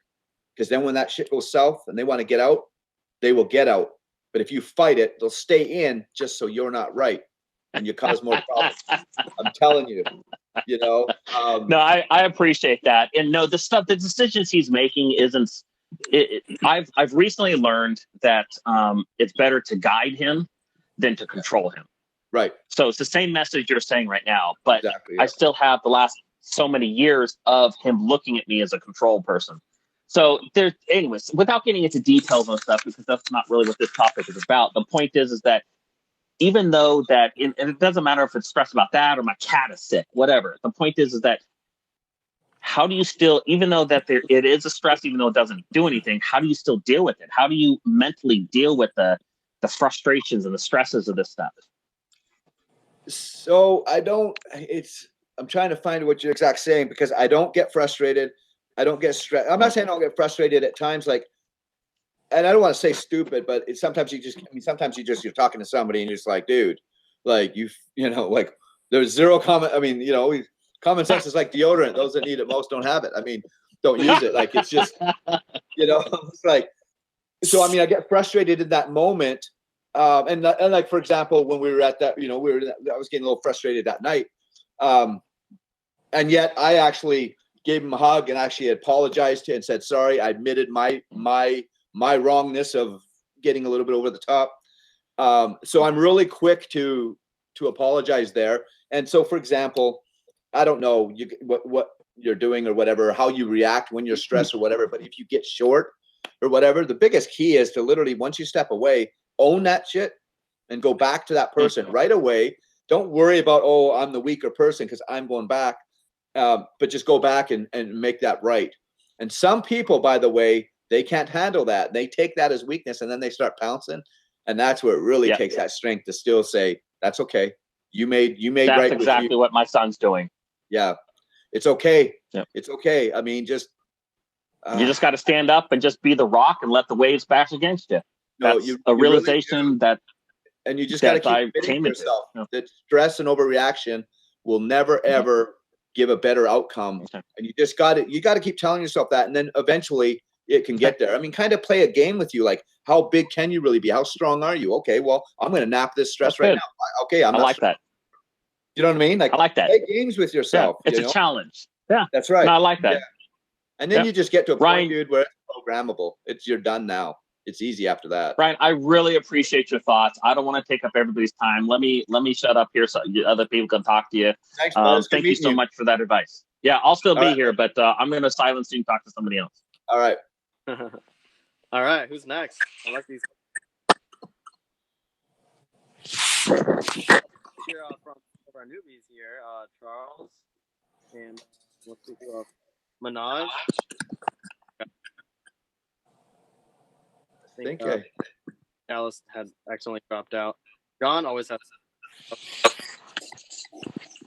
Oh, we're dropping out. Who's that? Is that John? Yeah. Hi, Ryan. Thank you for the presentation. You're welcome. I really enjoyed your talk. For me, it was actually less about financial gain, although it was certainly a part of the conversation. I kind of was intrigued with your passion, right? And how you're kind of pursuing that.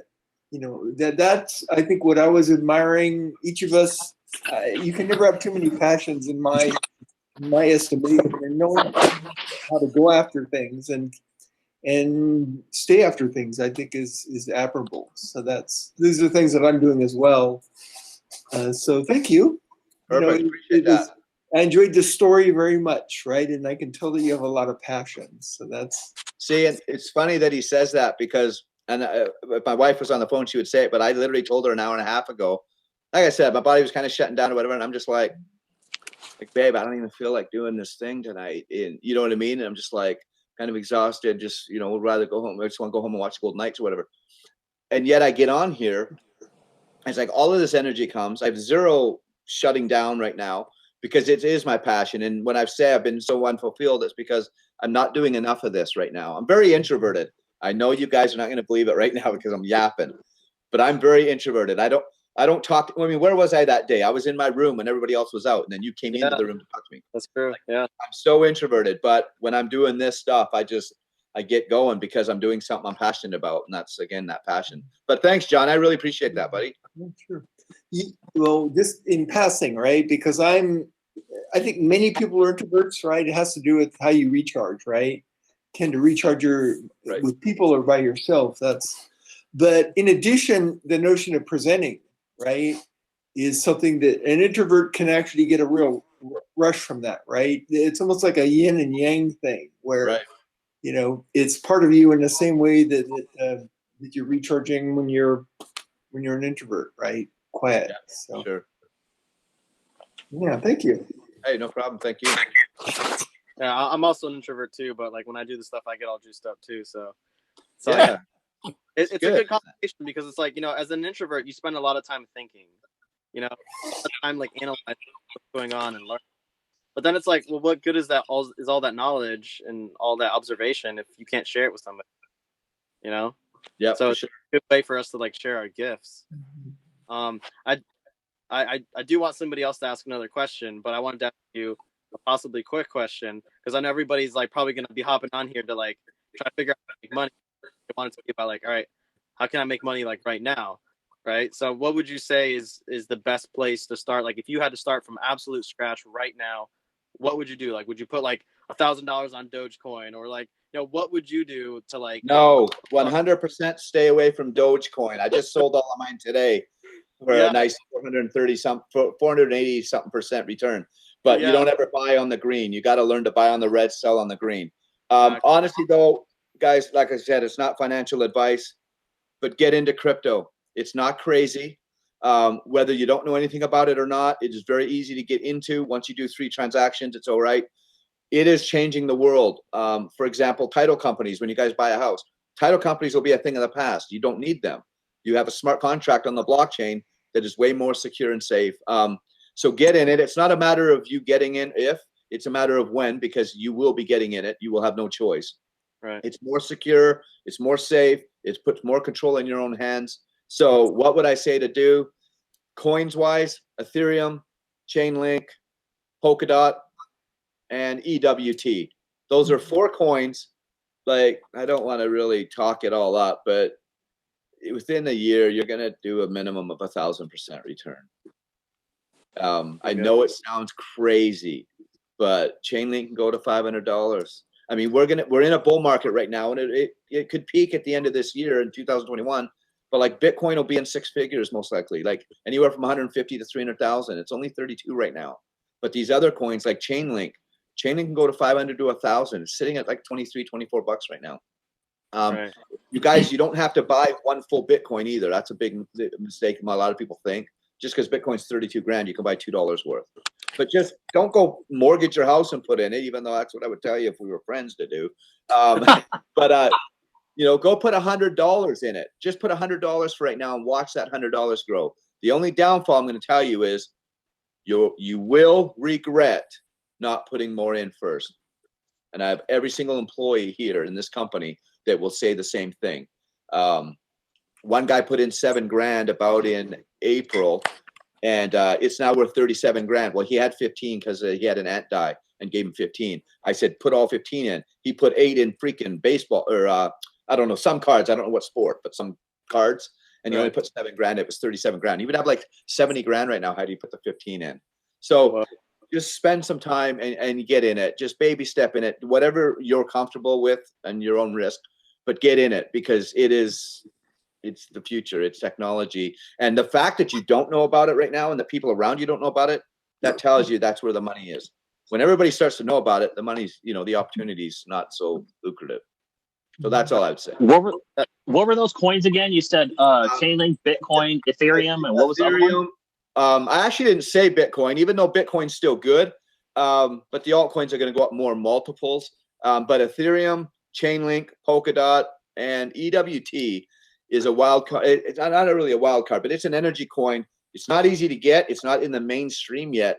But like your Jeff Bezos, Elon Musk, Bill Gates, and Warren Buffett have been connected to it in a investigating way. Like when you actually dig, they don't publicly announce it yet. But there's some big. It's got a lot of technology to it, and that thing could take off. And it's right now sitting at $8. And what do you think of XRP? you want me to tell my opinion because it's not been what yours is? But yeah, I mean, I've made a lot off XRP. I bought it at 19 cents, sold it at 360. I bought it again at 19 cents and just sold it recently at 55 cents. But I hate the coin, and I will never tell anybody to buy into it. And there's certain times you can to make money, but it's a centralized coin. The whole point of crypto is to be decentralized, and XRP is centralized, and it's going to be controlled by it's just manipulated, controlled by the banks and whatever. So no, I now don't have any. I probably don't have $10 worth of what about Cardano? So Cardano, I'm not saying you can make some money at it, but will it be a long-term player? No, it had its rung and it hasn't kept up with technology, but it still will give you a good return this year because it's not going to die off yet. I expect it to die off the next bear market. Oh, really? Again, not a financial advisor, just opinions, but yeah. Why it seems like it's kind of an interesting approach they're taking, but why do you go into Chainlink instead? It's got the technology is way better. It's more up to date. It's got more things tied to it onto that. I mean, I can't say enough about Chainlink, honestly, guys. And I had all my employees buy it at $4. It's sitting at 23. So, but it could go to $1,000. I mean, not saying it will. I mean, okay, it only goes to 500. It's still a good return. Yeah, I made some money on Chainlink, but then I sold it. Like at the time, it was very high, but then like things dipped down again. Now they're like extremely high.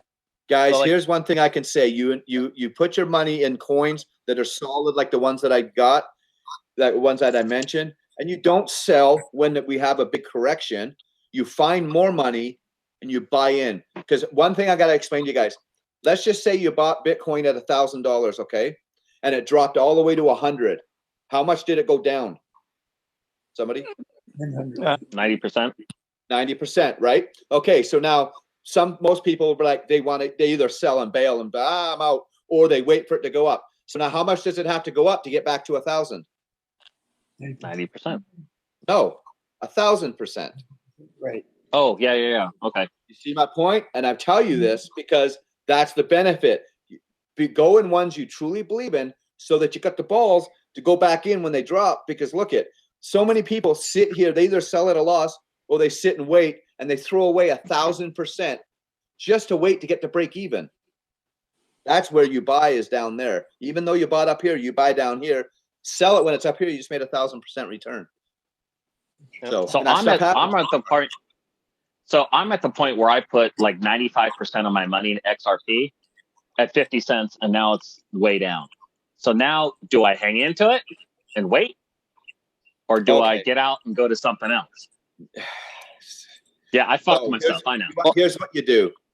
You do everything you can to try to find some more in the US dollar, and you never make that mistake again, putting 95% into one coin. Secondly you will get your money back. XRP will go above what you bought it for. However, just you always want to hedge. You don't ever want to go all into one thing, especially because you have zero control of it. So just lesson learned. So you've learned. But I would do all I could to, for example, you got a car you don't drive much, or you got things sitting at home that you can eBay. I would do that stuff and put it into coins.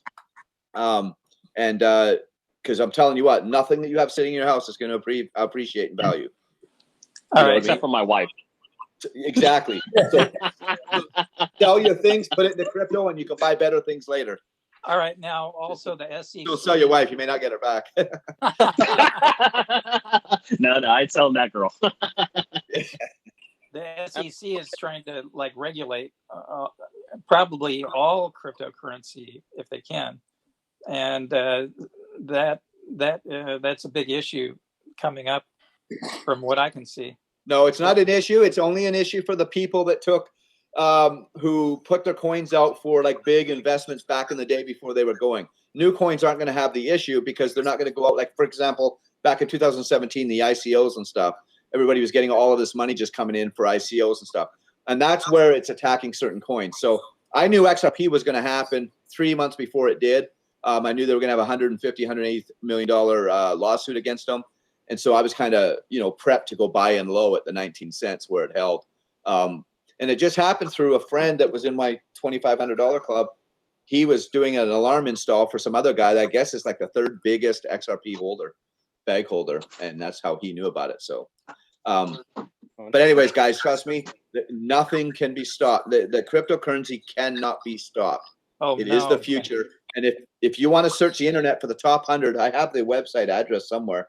But I always pay attention to the top 100 Bitcoin holders. And all they're doing right now is buying. All they're doing is buying. Like Grayscale's got like $5.5 billion worth, and they've only bought it in the last few months. Now, those guys don't buy stuff they don't believe in. What's that? So I would love if you could tag that link into our messaging area. I just got to remember which employee I just sent it to. Right here. I can put it in here somewhere, right? Cool, and I'll put it in the description too. Okay. Did anyone hear about the GameStop issue? Yeah, that was beautiful, wasn't it? You know why I say it's beautiful? Because I can't stand those crooks. Yeah. And I want people to really understand that if we get together as a country or as people that are normally victims, we have way more power than we think. We just got to stay together. And that basically proves that. You get those big guys and they're so corrupt. It's not even funny as far as how they, hedge against us and, lead us one way so that they can short us or long us when we're shorting. And it was beautiful. Now they just understand, damn, we're not as powerful anymore as we thought we were. Yeah. So I love it. Beautiful. Networking gives us power.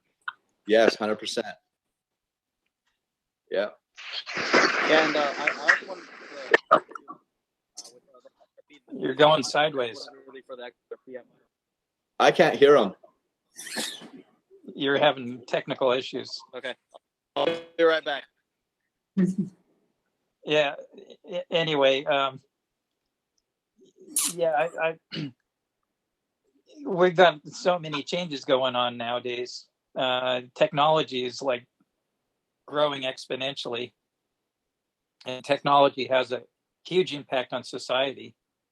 And artificial intelligence is going to have like a tremendous impact as well. It's already doing that, but artificial intelligence is growing exponentially as well. Okay. Yeah, I've actually got artificial intelligence trading some of my crypto, and it does really, really well. But yeah, you're right. Technology is so advanced, and it's that compound effect, and that's why it advances so much faster now than it did 30 years ago. And that's why you got to get involved in it. And so why not get your currency where it's headed, where it's involved too. I mean, the blockchain is amazing what it can do for you. So what do you do with artificial intelligence trading? So, there's a software that's got artificial intelligence next to it. Now you can't really get in it. They want, I think it's 10 million. Well, I don't know. They just raised it to 100 million now. And so we basically just got in with a bunch of people to raise that money to be able to get money in it. But yeah, that's the other thing. When you have these big softwares, it costs them $10 million to make the software. But the chick, she's been in artificial intelligence for like 25 years. And anyways, they built the software and it's amazing. I mean, over the last 3 months did 2,200% return. But it pulls itself completely out of the market. Like that's one of the few softwares I've ever known do that. Normally they trade, they have their losses, they have their wins, which so does this one, but a lot less losses because it literally is able to tell, I don't know how, but it pulls itself right out to where we can go see our money's not right now being in a trade. It knows when to come out and then it waits for the next signal to go in. So I can't explain exactly how it all works. Obviously it's proprietary and I don't know, they don't tell me, but you're right. Technology is huge right now. Wow, what's the name of that AI? I don't know who the software is, what the actual software is called, but one of the companies behind it is Endotech, and they're planning on going public like next year, I think, or maybe this year. Might be 2021. Might be next year as of 2020. So maybe it's this year. But yeah, Anna Becker's the engineer behind it. Well, one of them. Okay, yeah. Whenever that stock comes out, let me know. Well, yeah, it's pretty cool. Yeah. I did say before how Jeff was talking about XRP. The main reason we actually bought XRP wasn't for the XRP. It was mostly for the Spark token for the Flare network, and I think that's got some potential. It does, but see, if that was the reason, then that's when you wanted to buy it to get the Spark and sell the next day.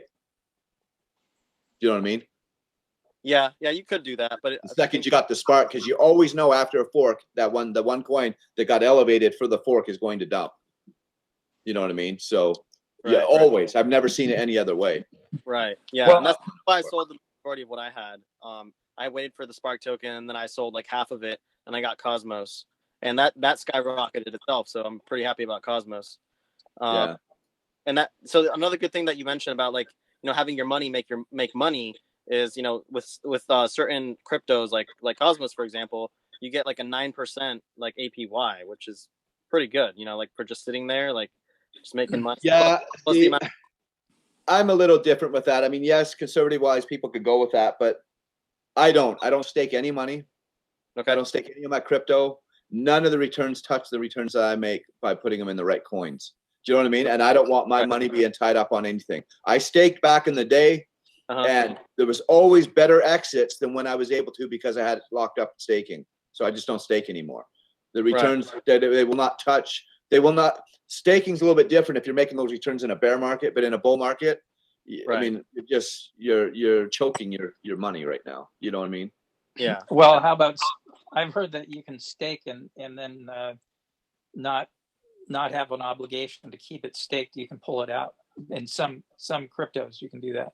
Right, but in the cryptos that you're doing the staking, see, the more people that stake is the only reason in most of those of why the price is going to go up because there's less coin on the market.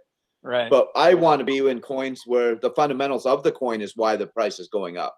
Okay. I don't want it in there because everybody's staking, because then if they take theirs out before me, it plummets.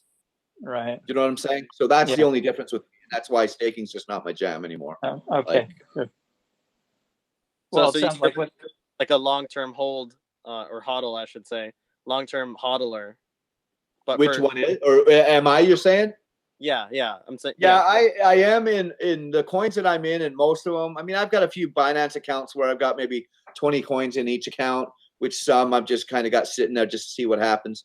But yeah, my main money is in coins that I truly believe in, and the only thing that I will do anymore, and I have my own software to trade, and I don't even use it anymore. So what I'll do is if I have a coin that goes up a lot, I'll kind of wait till it caps and has a little bit of correction. I'll pull about 20% out and just throw it into USD, like not USD, sorry, but a stable coin. Yeah, like I'll wait for it to do its correction. I'll just put it right back into the same coin, but just I'll buy more coin now. And that's about as much trading as I do right now, outside of that AI software. But like I don't even run my own software anymore. It's just, it's not worth it. There's in a bull market, and the one that I think about the bull market in 2017, we didn't have these institutions involved. You guys just wait. When this thing goes parabolic, it's just going to go out of this world, and you're going to want your money in it. You're not going to want to make a bad move and be sitting in a stable coin and watch Bitcoin go up 30 grand in a day. Yeah. So you'd be like, what do I do now? Do you have any projection on when the top will be? Yes, between September and December of this year. We'll be in six figures, in my opinion. Wow. And it could be anywhere from 150 grand to 320 grand. The charts actually show, if we were going to mimic, the charts show 318 grand. Actually, Citibank even proposed 300 and something grand. JP Morgan said 146 grand. But I mean, guys, for the first time ever, you even have the banks calling for six-figure Bitcoin this year. And just 3 years ago in 2017, the banks were all calling crypto fraud, Bitcoin fraud. I mean, hell, Warren Buffett called it rat poison. What most people don't know is months later, he pulled out 50% of all of his stock, $147 billion worth, and put it into USD. Why did he do that? Because he knows. I mean, we're headed for a depression. There's no way around it. We can't get out of it. Oh, yeah. All we're doing is we're printing money, but we're not producing products. And I mean, back in 17, actually, where I met the guy who used to own this company, he was in the audience and I was on stage, and I told them right there on video, so it's there, but I said 2022, we're going to be hitting a big depression. Well, that was pre-COVID. I didn't know about COVID coming. COVID just magnified it. You can't get out of it. You know what I mean? Like we've been headed for it. All money markets need a correction. And so it's coming. It's just a matter of being prepared when it gets here. Take advantage of it. The most money is made in depressions, in recessions. The rich make the most money at those times. Why? Because they make themselves liquid and they buy real estate pennies on the dollar. You know, buy the stock market pennies on the dollar, you know. Like they say, you make your money when you buy. At 100%. Yeah. Yep. Awesome. Can't hear you, bud. You're muted, I think.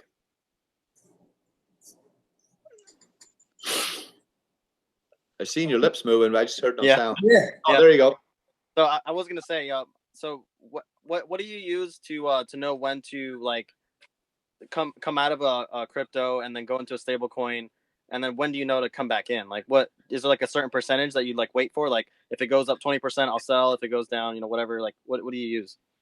No, so it's the charts. Okay, so for example, when Chainlink went from like $4 to 20, like literally, I think within weeks. And then I didn't get out right at 20. It's impossible to tell the tops. I had no idea it was going to stop there and not go to 30, 40, 50. I mean, who knows?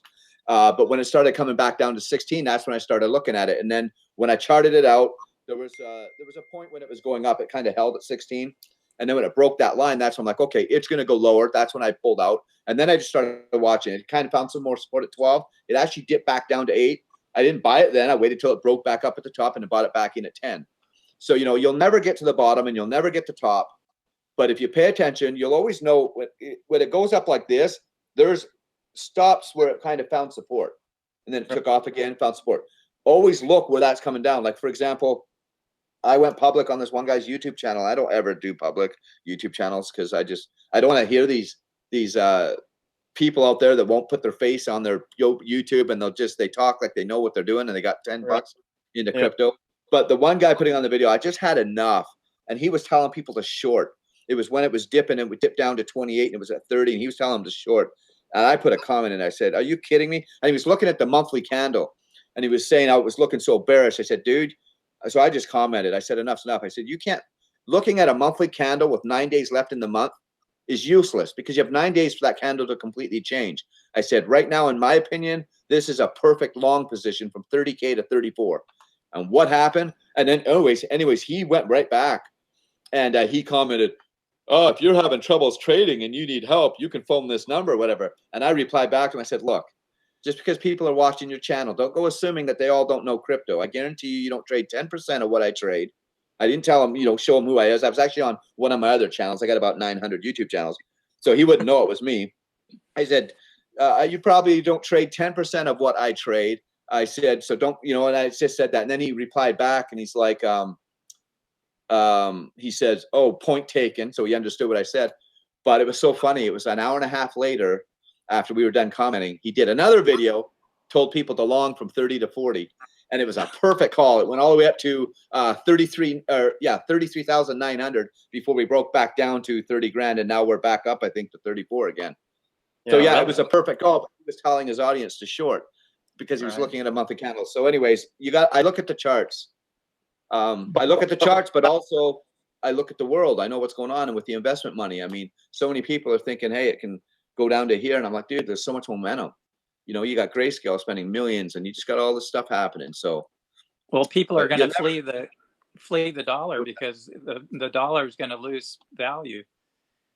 See, people are looking for a way to increase the value of their assets instead of having it depreciated through the dollar. 100%. See, so like when I'm saying that Bitcoin can go to 300 grand this year, I'm not saying it's going to go right now from 30 to 300. It might only have to get to 150 because we might devalue our damn dollar 50% this year. Right. Do you know what I'm saying? So today's money, it's only got to get to 150 to actually make it 300 in a year from now because the dollar have been, you know what I mean, chopped down with the way we keep printing that stuff. Right. So yeah, so it's not far-fetched at all. It could even accelerate as things like people will start fleeing the dollar and go into crypto, and if that goes in exponentially, then the value of the dollar could really drop fast. You guys want to become a millionaire if you're not right now? Yeah. Buy one Bitcoin.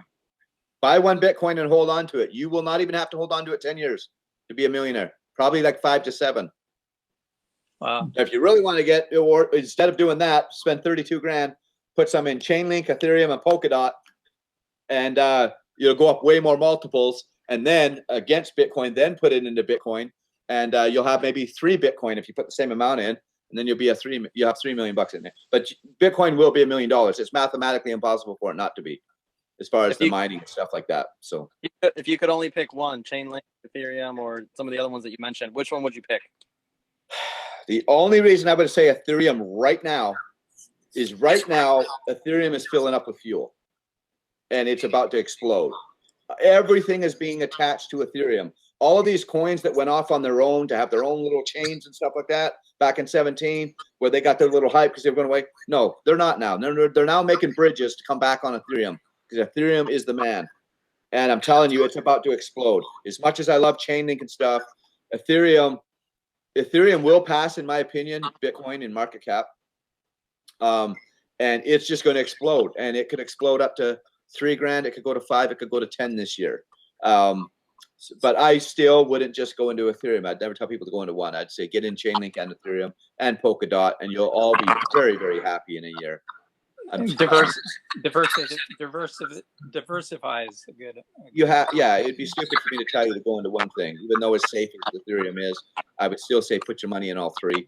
And tell my daughters the same thing. My daughters, they're not buying their house because they don't know which part of the city they want to live in. But you watch, they'll probably pay for their house just from what they put in crypto. It's crazy.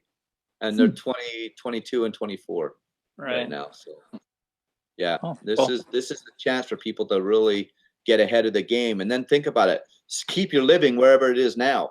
If it's 50 grand a year or 200 grand a year, wherever it is, regardless of this money, and then just live the rest of your life stress-free, because you got so many, you got so much asset now for the first. I mean, this is the time to make your life. It's the gold rush. Yeah. Hey, Ryan, I had a question. I had a question for you, and I don't know if this is presumptuous, but I figured I'd throw it out there. Gabriel and us, we've kind of created like a group chat where if anything big in crypto is going on, we communicate with each other and kind of keep that way. Whatever we learn for each other, we can teach each other. Would you be interested or willing in being a part of that? So that way, if you see something big, you can kind of throw something down our way, throw us a cookie, so to speak. I'm not saying I wouldn't be a part of it, but I will be straight up honest with you guys. Like, I'm so introverted and not chatty. I mean, I got Facebook groups with like 20,000 people. I don't ever go in them. I'm just, but I'll go in it. But I mean, like, I'll let you. I'm okay if you add me in it. I'm not going to sit here and say I'm going to be in it every day and I'm going to spout off, because I just. No, it's not that. That's not what I mean. It's like aspect. No, I'm not asking you to, get a whole nother group of friends and be here every day. That's a huge commitment, and I understand how busy you are. No, it's more so like I see the moves that you're making and what you're talking makes a lot of sense to my brain. And I guess what I'm saying is that if you see something going on, it's like, you know what, the candles are great. You know what, today's the day to buy. Tomorrow we're going to sell. Just shoot a link, say, hey, sell. Or, hey, go buy crypto, go do this. Would you see what I'm kind of getting at? Kind of guide a little? So I used to do signals.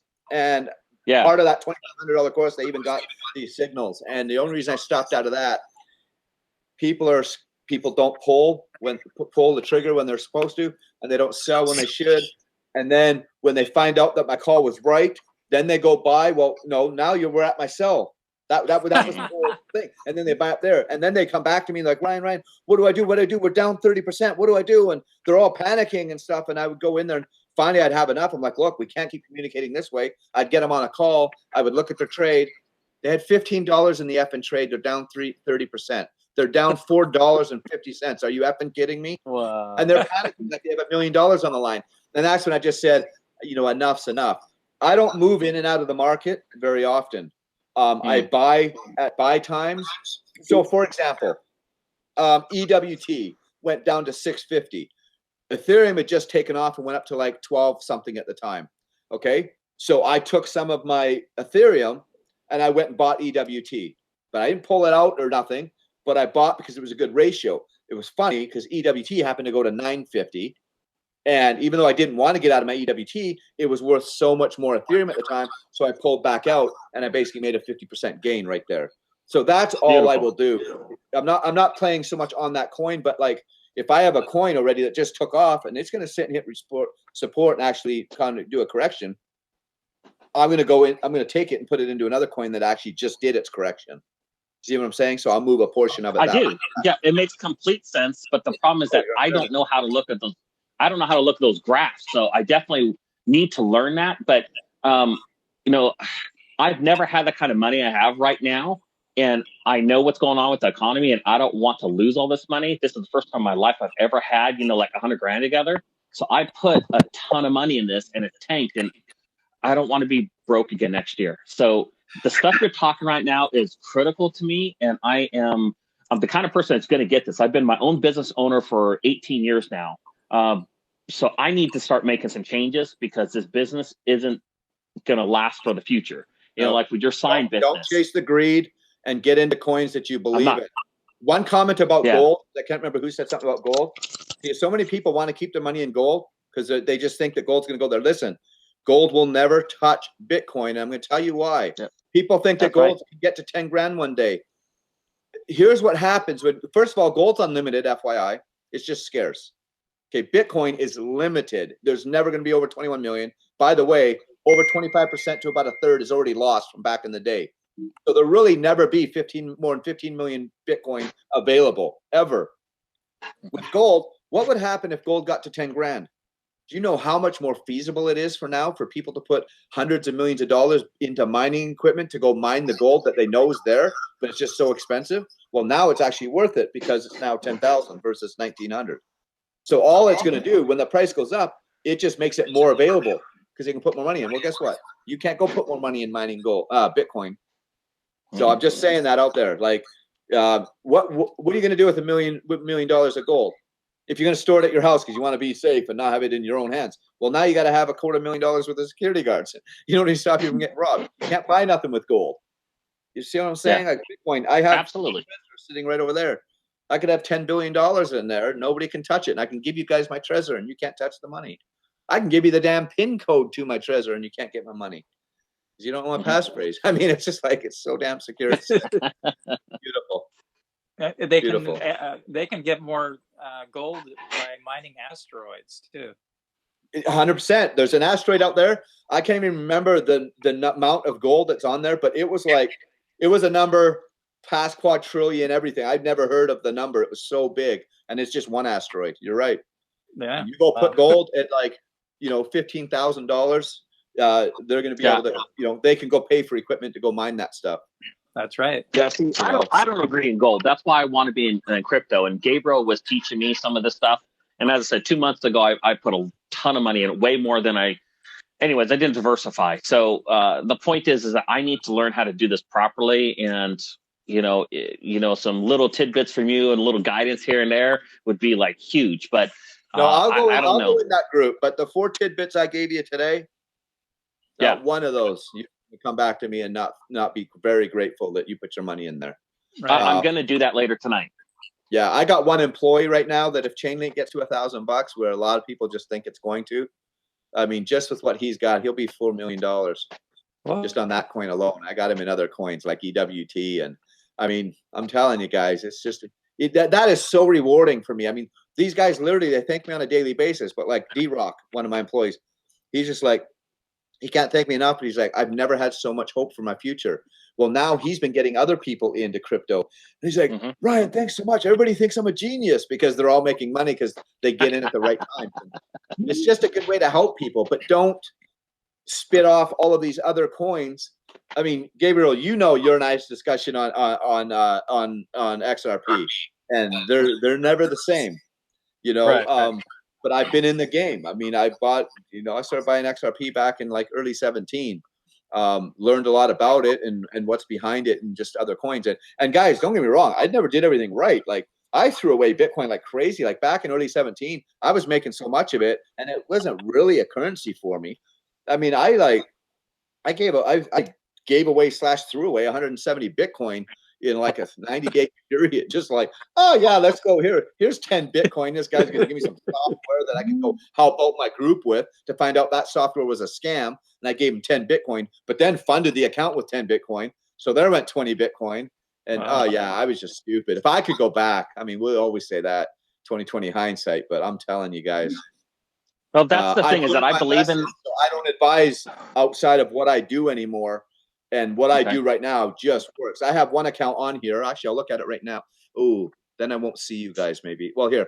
So this account I started in April of this year with 20 grand. I'm just going to hit refresh. Right now it's at 142,131 plus 25,821. So whatever that is, 167,000. That was 21 grand. This other account right here is sitting at 75 plus 38.8. Let's say 75 and 40, 125 grand. That one I started with 34 grand. And literally both those accounts just in April. Oh, wait, how do I get to you guys? Where'd you guys go? Over here. Oh, there you are. So I'm just saying, not to brag or nothing, but I'm just meaning that's not trading, but that's going into coins that have good fundamentals and getting into them at the right times. Like Morpheus was a good coin. I got my wife in, she actually followed me into Morpheus, and it's now went up like, well, I don't know, it's $1.30 something. She got in at 40 cents. And I only get into coins that I'll tell my daughters and tell my wife to get my wife, not plural on that one. I'll tell them to get into. So maybe when you get more Bitcoin. What's that? I said maybe when you get more Bitcoin. Yeah, I'll never buy Bitcoin again. I don't say that for you guys not to buy Bitcoin. Right. I just have enough of it, and there's just better returns than others. Like for Bitcoin to get to 300 grand, it's only going to go up 10x. Right. But I'm going to tell you one thing: there's no way in hell Bitcoin gets to 300 grand, and Chainlink isn't $300. Right. Well, that puts it at a bigger 10x. You know what I mean? Bigger than a 10x is what I'm getting. Yeah, huge. So do you think I should get rid of all my XRP right now, even though I've lost heck of the money? What's XRP? And go to something else right now? Yeah, 25, and I'm down about $30 or $2,200 on that, or $22,000 on that. It's tough, Here's huh? the sit. I do. If you look at XRP, it can stay the same effing price a long time to where it fluctuates forever. That's the downfall. Mm-hmm. And it doesn't have. I'm not saying I don't think XRP can hit $3 again in the heat of a parabolic run. But you may wait 6 months for that to happen and give up all of these other profits out of there. I don't really want to advise you on that call. Honestly, what I would do. It's tough, huh? I'm having a hard time making a decision. It's a tough call. I would take 50% of it out and put That's what I was thinking. And hold the other 50% in. It sucks that you're down, but that's okay. That's a part of it. Yeah, it's a tough call on that stuff. It just sucks. But yeah, just learn from the lesson. Mm-hmm. Don't go all in one. I'd have. I've learned. I'm telling you guys, my biggest burns are when I had inside information on coins. I bought one coin. I knew the owner. I flew to Hong Kong. He actually sold me his coin for $2. Well, first of all, I was going to go buy it on the exchange at 40 cents. All right. An insider said, dude, it's going to drop and we'll get more at the event, whatever. So I flew to Hong Kong or whatever. Well, by the time, it was already now going up to $2 and whatever. And I was pissed because I was going to buy it at 40. And the guy told me no, because he knew the owner said it would get lower. So I had already missed the boat. Well, now it got all the way up to $5.19 while we're there. So anyways, I was pissed and I told him. And so he got with the owner, and the owner sold me. I spent 10 Bitcoin, which at the time was $100,000. And I got, anyways, I bought it at $2 a coin. Okay. Meaning I could literally take it off in the exchange and I'll make, 300, what would be 2.5 times my money, just like that. But he wanted me to hang on to it, and they're all hype. And I stayed on to that thing. And finally, I'm like, it started to come down. I started dwindling it out at like $4, at $3, at $2. Anyways, that coin went all the way down to like 19 cents. It's now worth a few pennies. Wow. And if I didn't get out and held on to this big deal, and I'm telling you guys, you're insiders and stuff like this, don't do it. The profits are there. Just take them. Now that coin I ended up making up with arbitrage a little bit later. There was 2 exchanges, so you guys can watch for this too. This was huge. So on one exchange, it was selling for half the price, and now I was limited to $20,000 a day. So luckily, I had 2 accounts, and so I was literally able to go buy the coin here, send it to this exchange that day, and sell it for double the price. Wow. Take it right back the next day, but I was capped. I would have made so much more money, but I was capped on 20,000 account, so I could only do $40,000 a day. But I was doubling my money, $40,000 a day on those 2 accounts, and I did it for about 4 or 5 days before they caught on. And the exchange it was an off-brand exchange. It was kind of their own exchange, but there were some guys that owned so much coin, and they just had their buys in there. They had their order books, their sells. So I was in there able to buy, but on the other exchange, it was over twice the price. So if you guys ever see that, sometimes they're there. You guys can make a lot of money on arbitrage. Right. Yeah. So that's good to know. That's good to know. I believe somebody had a question. I believe it was Dallas. Oh, Dallas Marshall. Okay. Yeah. It was me. I was wondering. I actually am diversified in my crypto portfolio, so I have a little bit of Ethereum, XLM, XRP. Majority is XRP. So what you're recommending is go ahead and transfer half of my XRP into Ethereum or another coin. What other coin would you recommend besides Ethereum? Ethereum, Chainlink, Polkadot, EWT. EWT is a little bit harder for you guys to get because it's only on a very few exchanges. And not only that, it's not a high mover, but just FYI, when it moves, I really think it is going to just launch. But it's not going to be one that's a mover right now for you guys. But Ethereum's about to explode. Chainlink will go with it, and same with Polkadot. I mean, heck, I think I just went on a nice little 300% Polkadot run. I don't know. I bought Polkadot under $4, like 3 something. I bought Chainlink at 31 cents when I started. Okay. But yeah, your Polkadot so special. What's that? What makes Polkadot so special? You know what I'm going to do for you guys, just so I don't waste all of your night? Let me see. Let me go onto the internet here on a different window so I still see you guys. I'm going to give you guys a YouTube channel. It is the only YouTube channel you ever should follow. You will not get any coin shield here. You will get deep dives into certain coins. And for example, your Polkadot question, just go to this guy's channel. Go in, you guys can go into their videos and then hit the search bar and search just their videos. Search Polkadot, search Chainlink, follow those videos. And I'm telling you, when you see the research behind these, you will feel the security that you need to make the decisions that you need to make. And I can't say it enough. It's what you need to do. And don't go off of these, like, what's that one guy? My employees told me about him. I said, don't ever listen to a word he says. Bitcoin Boy or what's he? Oh, BitBoy Crypto? That guy? Yeah, I'm telling you, that guy, he shills coins like crazy. So many people lose money because they buy into those coins. You don't go, I mean, most of them are shillers or affiliate getters. This guy does not shill nothing, and he doesn't do affiliates on anything. Are you talking about Chico? Chico Crypto. I just gave you guys the link if you can share it with them. Or actually, does everybody see that? Yeah. Go to that YouTube channel and search around, look at his past. But as far as Polkadot, Polkadot's huge. There's so much attached to Polkadot. I can't list them all right now, but if you search a video, I'm sure he'll have one on Polkadot and show you what's on that. Big corporations and big networks are on these chains the ones that I'm telling you right now, they're ones that there's so much stuff attached to them. There's nothing they can do but go up, and there's all of these other things, these coins that people want to get into. Well, they're all attached to this, why not be a part of the hub? The hub's not going anywhere.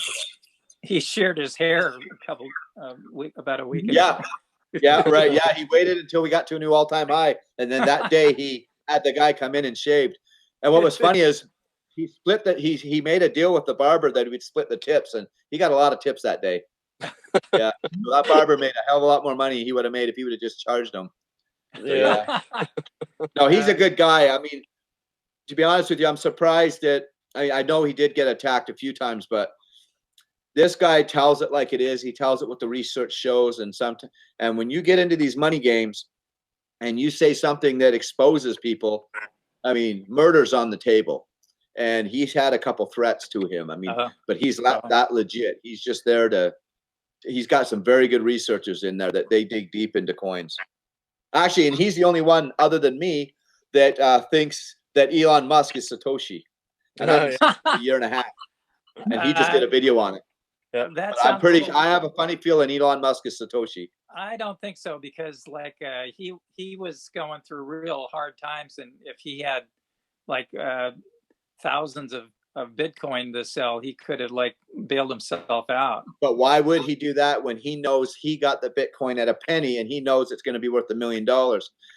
And he didn't want to expose him being Satoshi at the time. But I'm telling you, when he was in PayPal, his whole thing was to bring PayPal. He had like X.com back then or something. His whole thing was to make a digital currency then. And isn't that funny? He leaves PayPal, and then all of a sudden Bitcoin comes out. I'm just saying, he's not an idiot, that guy. Yeah, that's he's for so sure. smart. He doesn't even make sense when he talks because his brain thinks so many damn things.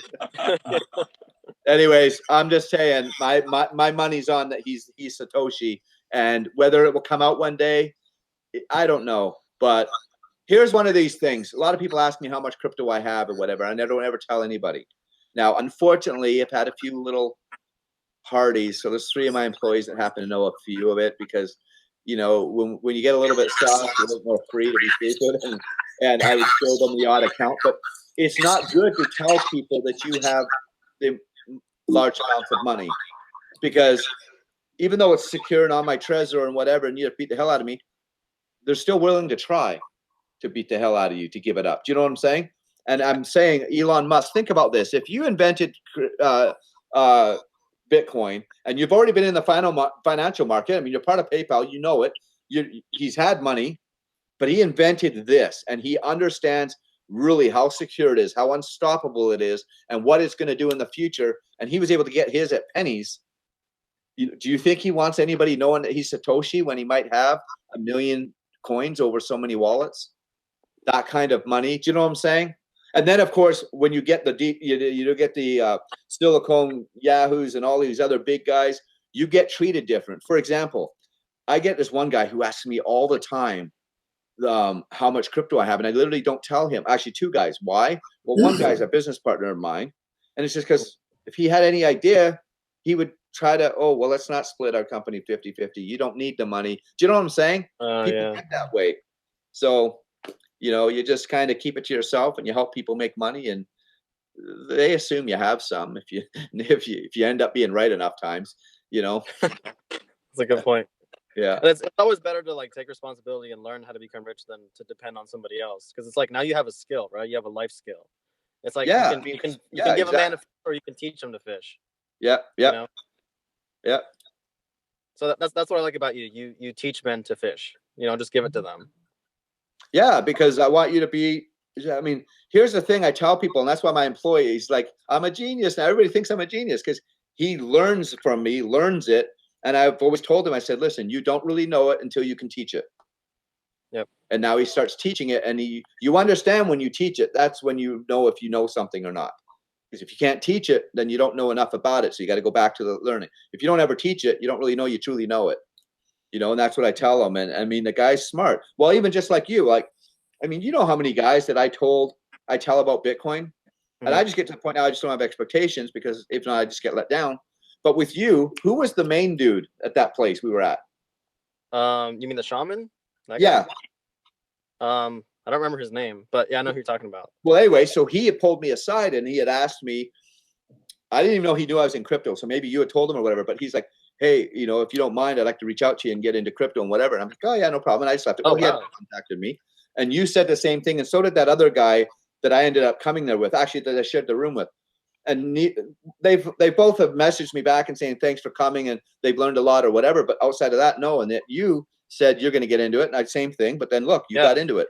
And now here you are on this call talking to people about it and spreading it out there. Yeah, I spread it. So now. I got into it and I understand. Actually, Gabriel got me. Sorry, go ahead, Gabe. I knew that because you're in XRP. Well, it's okay. He's got spark. Yeah, but then I also got like 4 other people into it too. See? And so we've all lost money in XRP. So we need to figure out a way to fix this because they're kind of like trusting me, and I need to get this under control because tell them those we're all coins losing I money. told you, you will be very, very, very, very, very happy. So actually, when I tried to get my employees I in, will. I sent them about 7 coins at the time. I have it in this Slack that we use as a company. And we went back about 2 weeks ago, and he's like, what other coins did you? I said, I don't know what coins I told you, like RLC and whatever. So we went back, we grabbed the date, and we figured it out. My worst coin was 400%. Most of my coins were at 700%. And I'm talking just from April till now. So Wow. yeah, they made some big returns. Right. Now, don't get me wrong. The bigger we get up in a bull market, the harder it is to advise people where to go. Oh, that's true. Just so you guys know. And that's why pounce on them now and get them in now, because now's early. But I probably won't be so free to people when Bitcoin's hovering at 150 grand. Right. And that's because at any moment now we could hit the top and come back down. Yes, we Right. could shoot to 300 in literally 2 weeks and then slowly start to come down. But here's the thing. If you're asking when I'll cash out, so everybody asks me that, I'm going to start cashing some out when Bitcoin's 100 grand and higher. And that's when I'll start. Now, why am I doing that? Even though it could still go to 300, because it could also stop at 150 and start coming down. But one thing I do know is the next bear market, depending where it goes, but say it only goes to 150, the next bear market, it's coming down to 40 grand again. So if I'm selling at 100, I still get to come back in at a better price than what I sold at. Even if it goes to 318 grand before it comes back down, it'll still come down to maybe 60 grand. Do you know what I'm saying? So that 100 is a place where I just know I'll be able to come back in and buy at a better price. What about? See, that's what I'm talking about. What's that? That's what I'm talking about. You hitting us up like when you think it's going to tank and when you're selling. You know, that's what I was saying. You know, could you shoot us a line and let us know when? Because you're doing really good and you have a very clear understanding of all this. Yeah. Well, he just told you. He just told you. He said 100 grand. Yeah, I just told you. However, Yeah. I will admit, the closer we get to 100 grand, I will be more confident on being like, you know what? No, I'm going to wait till 150 grand, or no, I'm going to stop. But I got no problems telling people what I do. It doesn't mean that's what they need to do. But like I said, I'm not riding another bear market like I did in 17. I wrote, because here's what happens when you go so parabolic, which we're going to do. When you're actually reading the charts, you don't know. So, for example, we went up to 20 grand. We could not truly confirm that we were in the bear market until we got below 5 grand.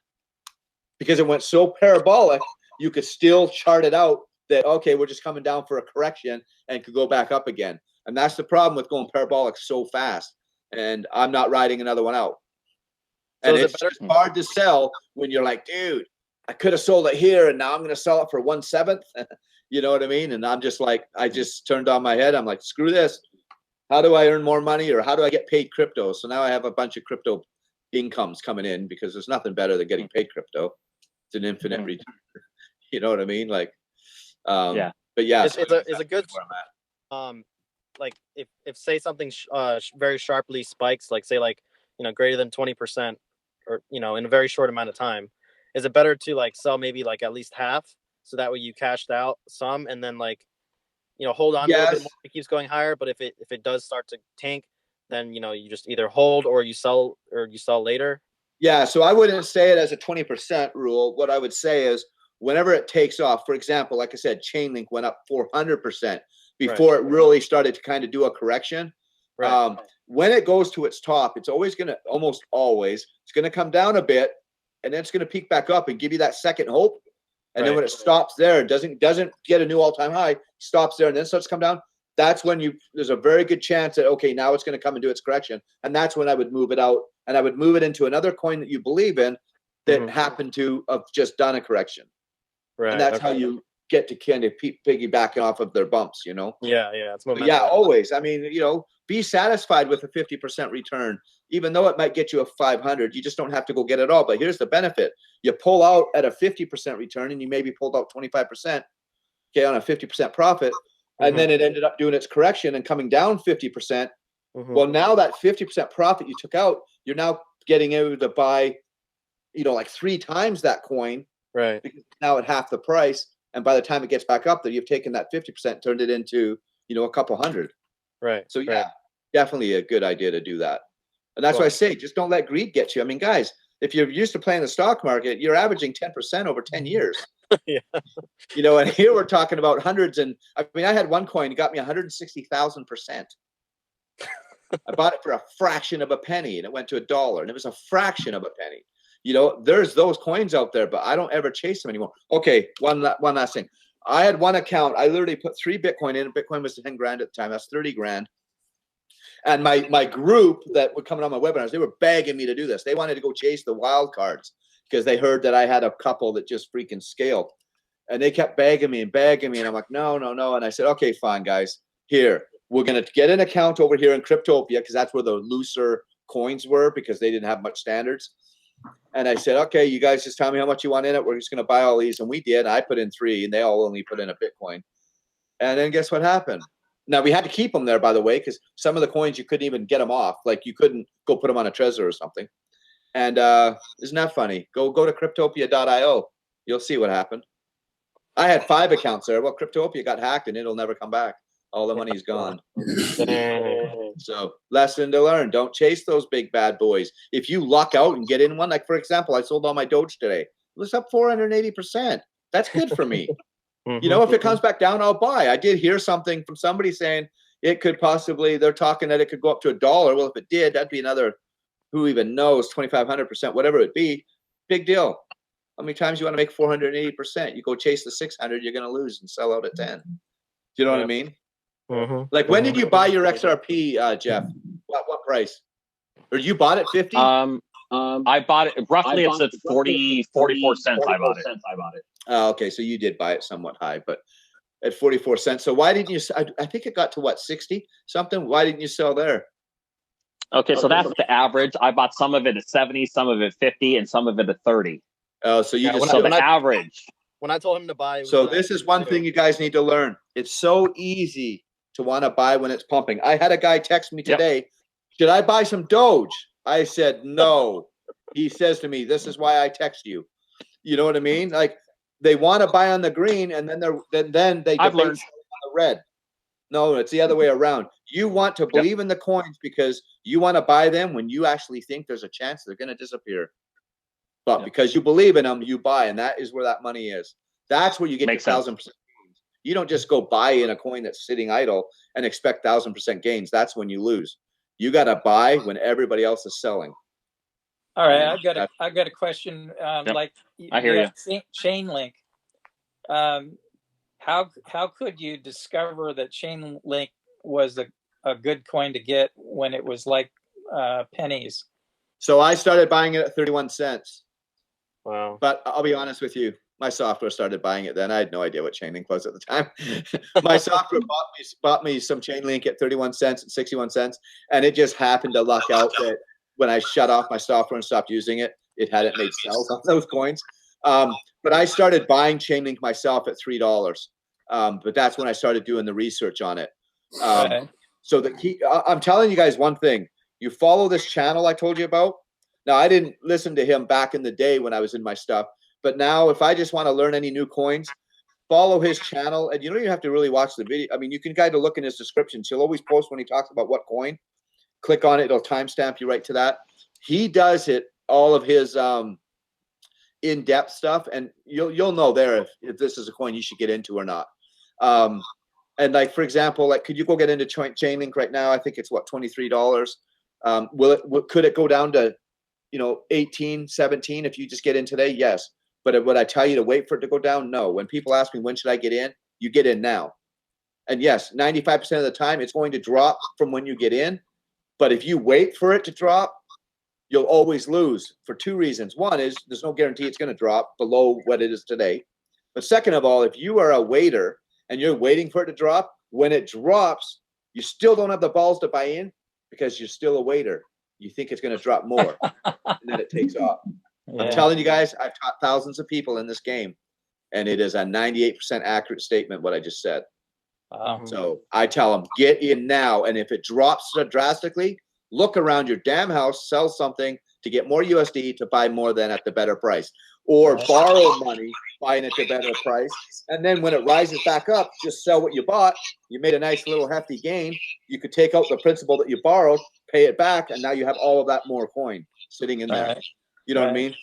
So that's just the thing. That's actually exactly what I did. I borrowed $40,000 to go into crypto. 40? Yeah. And you put it all in that one coin? I didn't know any better. I just started learning. I'm learning more now. Are you half black? Because you got some balls. I'm telling you. Sorry, I hope I'm not offending anybody. But no, that's all right, dude. It's a good lesson. I'm telling you what, it's so much better. You learn that lesson now than when we get you to $500,000 and then you do the same damn mistake. So don't fret. I've learned for mistakes. No, I'm actually not that upset about it. I'm a little bit like, damn. But you know what? I got one of those small business loans. I got 30 years to pay it off. So even if it hits zero, I'll still be fine. Yeah. Even if I lose every penny, I'll pay it off. I ain't you mean one of those paycheck loan thingies or PPP loans? No, it was a small business loan because I'm a business owner. So the government was giving out small business loans. So I have it's like a 2% or something like that for 30 years. It's stupidly cheap. So I says, you know what? I'm going to take that money and I'm not going to pay it back. I'm going to spend all the money, wait for inflation to happen. I'll pay it back in 10 years. And then I'll be paying it back at fractions of the penny on the dollar. At 2%, I'd never pay that damn loan back. I'd pay exactly. There's no way in hell at any economy I'm not making 2% on my money. You know, I mean, that's the cheapest money you're borrowing anywhere. Yeah, I think it's actually like a 3.5% is what it actually is. Oh, okay. I used to borrow money super cheap. I used to borrow hundreds of thousands of dollars at 5 points. That means 5% a month interest only. So I would borrow $300,000. I owed them $15,000 a month interest only. But I only did it on deals that I knew I was gonna, net $300,000 in 90 days type thing. But you just got to make sure your money's in a place that it's making more percent than what you borrow it at. People ask me all the time if they don't have money. Well, should I use a credit card to get into crypto? You guys heard me. I told you I was 99% in. Do you think I have a single credit card with more than $500 on it? $500 on it? No, I got them maxed out. Why wouldn't I?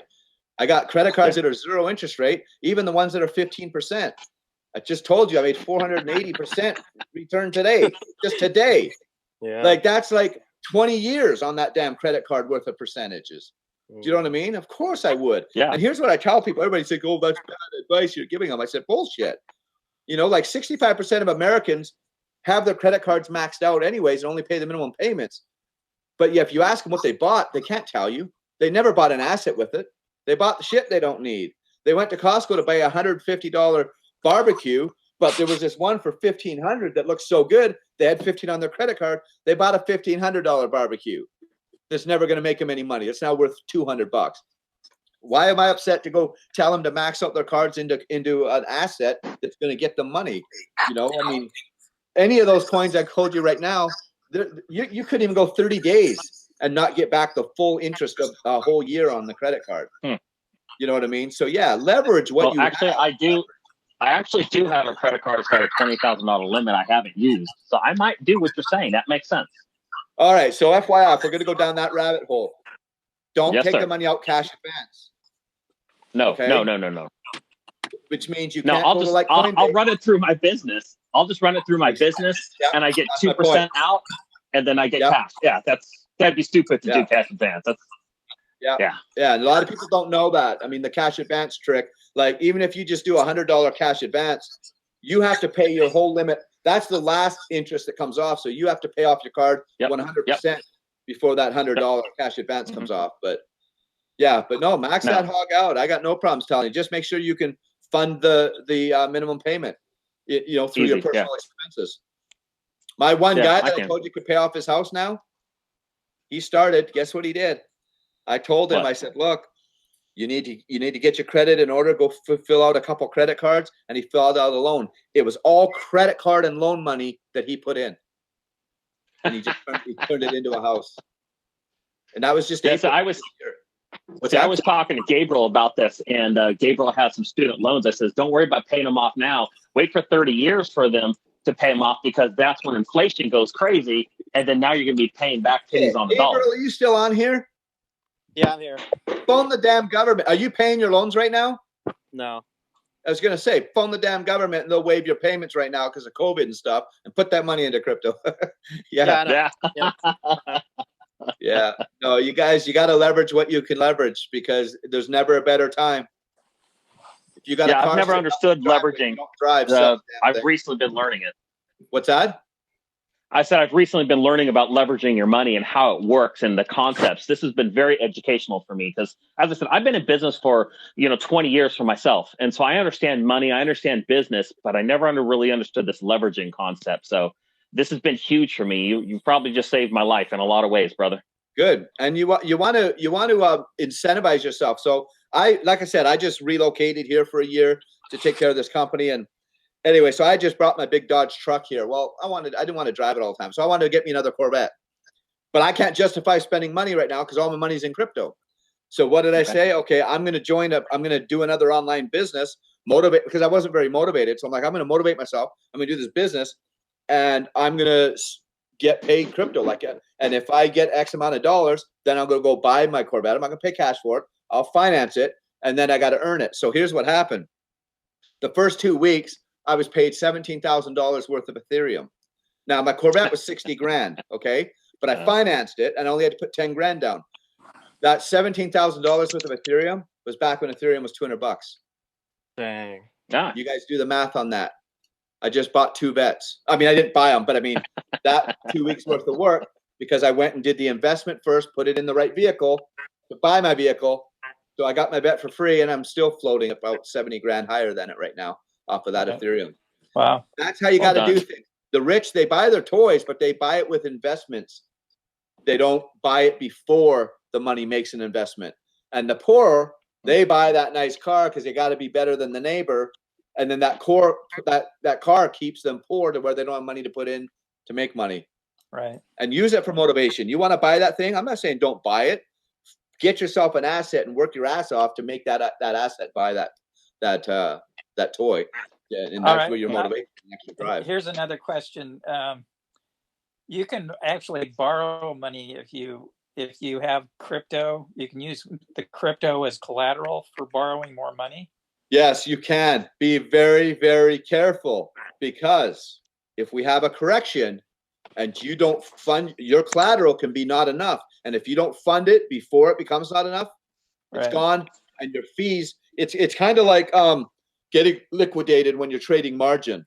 You're better off selling out right before your liquidation than letting it liquidate, because then you got all those fees. And when you're borrowing your money like that, you're lending your money. If it starts doing a correction, you better go jam some more collateral in there. You're not losing that money, but you don't want to have it stop yourself out, because then you lost it all. Right. And then when it comes back up to where you got way too much in there, then you can take some more out. But just be very careful if you're going to borrow off of your crypto for crypto. Right. Yes, you can leverage it, but you better understand how that system works, or you're going to lose it all. Right. Yeah, it's possible. Sure. Do you do that, Ryan? Like, do you use that at all, or do you? No. Yeah. No, I taught it, and I just literally said, but guys, I'm not doing it. And why? For the simple fact, I don't want to get liquidated. Like I said, I've stopped chasing the greed. I'm telling you guys, I had $1.2 million on BitMEX going south. And I'm telling you guys, I stayed up for 41 hours straight. I didn't allow myself to go to sleep because I just kept buying in before I could get liquidated. I got myself in such a hole, and I didn't want to get out. And that was when I was so new. And I didn't understand the fact that by me putting in such large orders, that moved the market. I should have put in like a bunch of $50,000 ones all at the same price, so that the order book didn't show like one massive one. And anyways, only because I had the nads to stay in that damn thing. But I literally stayed up for 41 effing hours, and I almost got to the point where I didn't have more to put in. Had I had 2 more little bumps down, I wouldn't have been able to put any more in. I'd have just lost. I'd have lost it all and been liquidated it all. Wow. You know, and at the time it was, I don't know, it was 41 Bitcoin. So I could have lost 41 Bitcoin. So I'm telling you guys, when I'm speaking from experience. Like I said, I jump in feet and I'm willing to drown and then be resuscitated. Wow. So when I give advice, it's not just pie in the sky or something I read online. It's I've already lived it. Right. Yeah. Well, thank you so much for your expertise, Ryan. No problem. Anybody has any last minute questions? I think we should do one more. If not, thank you for your time, Ryan. Anybody got a question? Well, you're welcome to come back. You're welcome to come back again if you're willing.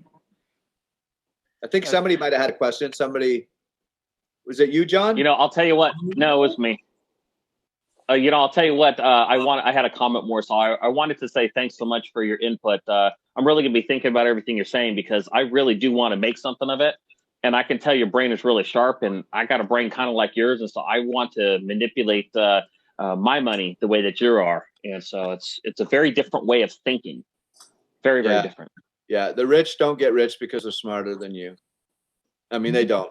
Do you know how many people back when I was only doing a few $100,000 a year, I would meet people and they're multi-millionaires. I'm like, and I have them way up here, and then I meet them. I'm like, shit, I am so much smarter than you.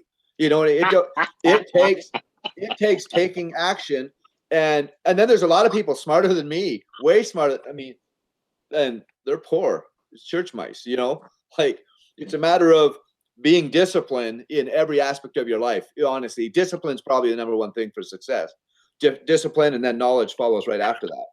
But the fact that you guys have been on these calls and stuff like that, you know what I mean?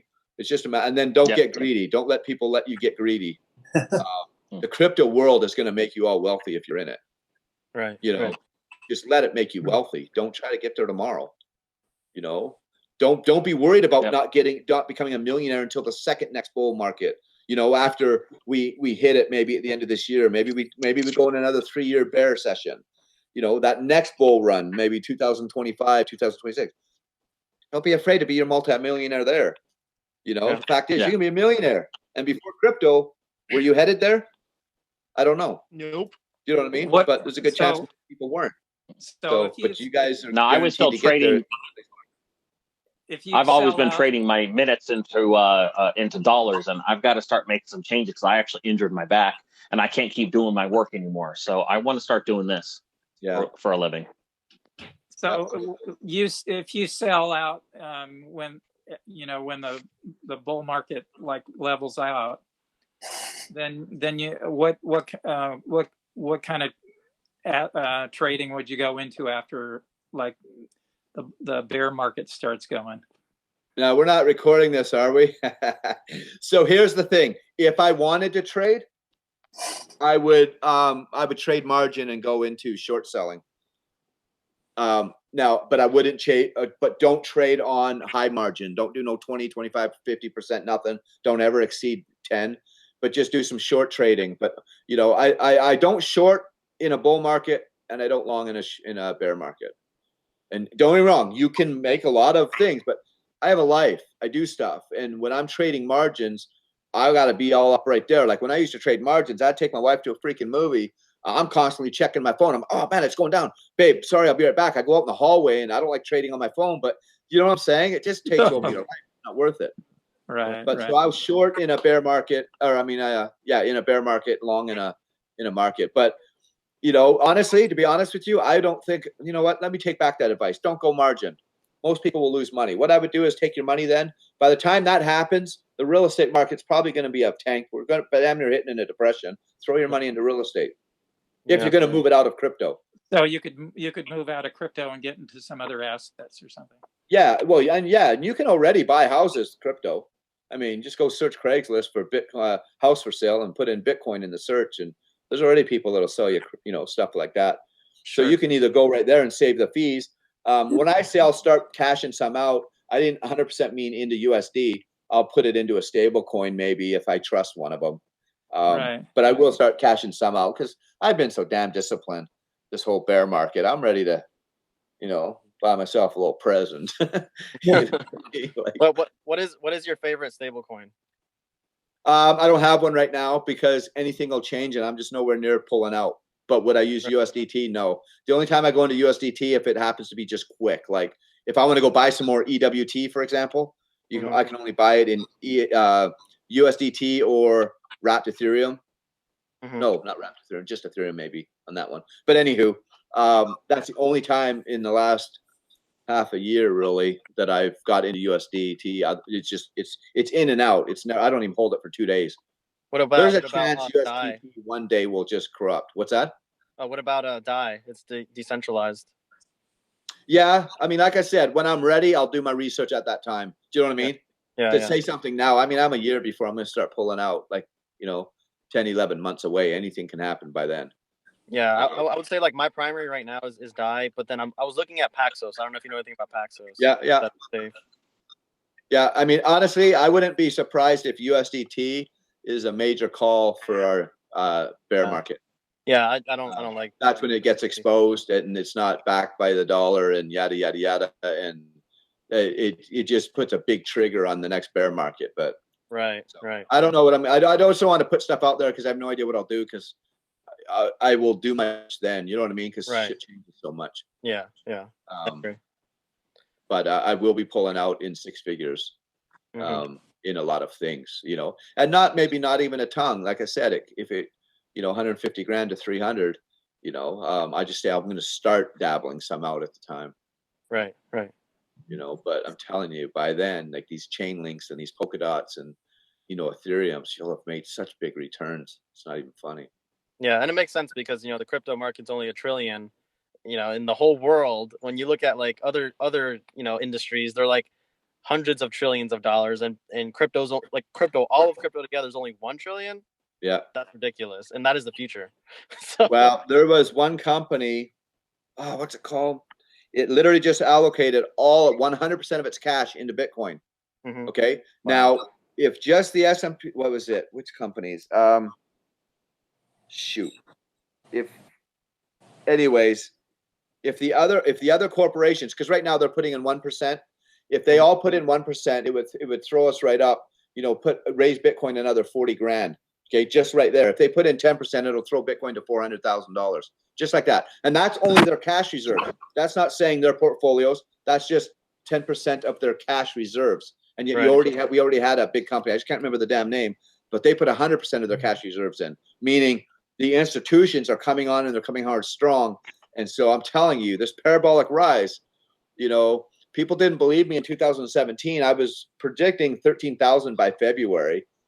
And that was back when Bitcoin was 3,000 and people thought I was crazy, and ended up going from 20 grand in December 17th. But it went up from 3 grand to 20 grand in just 3 months at the end of 2017. Wow. So that same trajectory, this one will take Bitcoin, say, from 70 grand to 250. In that, it can easily go in that same amount of time, just to use the same chart. It's crazy. And these guys have the money. I don't know if you guys are noticing, but yeah, they do. You guys got billions of dollars. That stuff wasn't in the game back then. And you know what I mean? So it's not far-fetched to be calling out quarter million Bitcoin.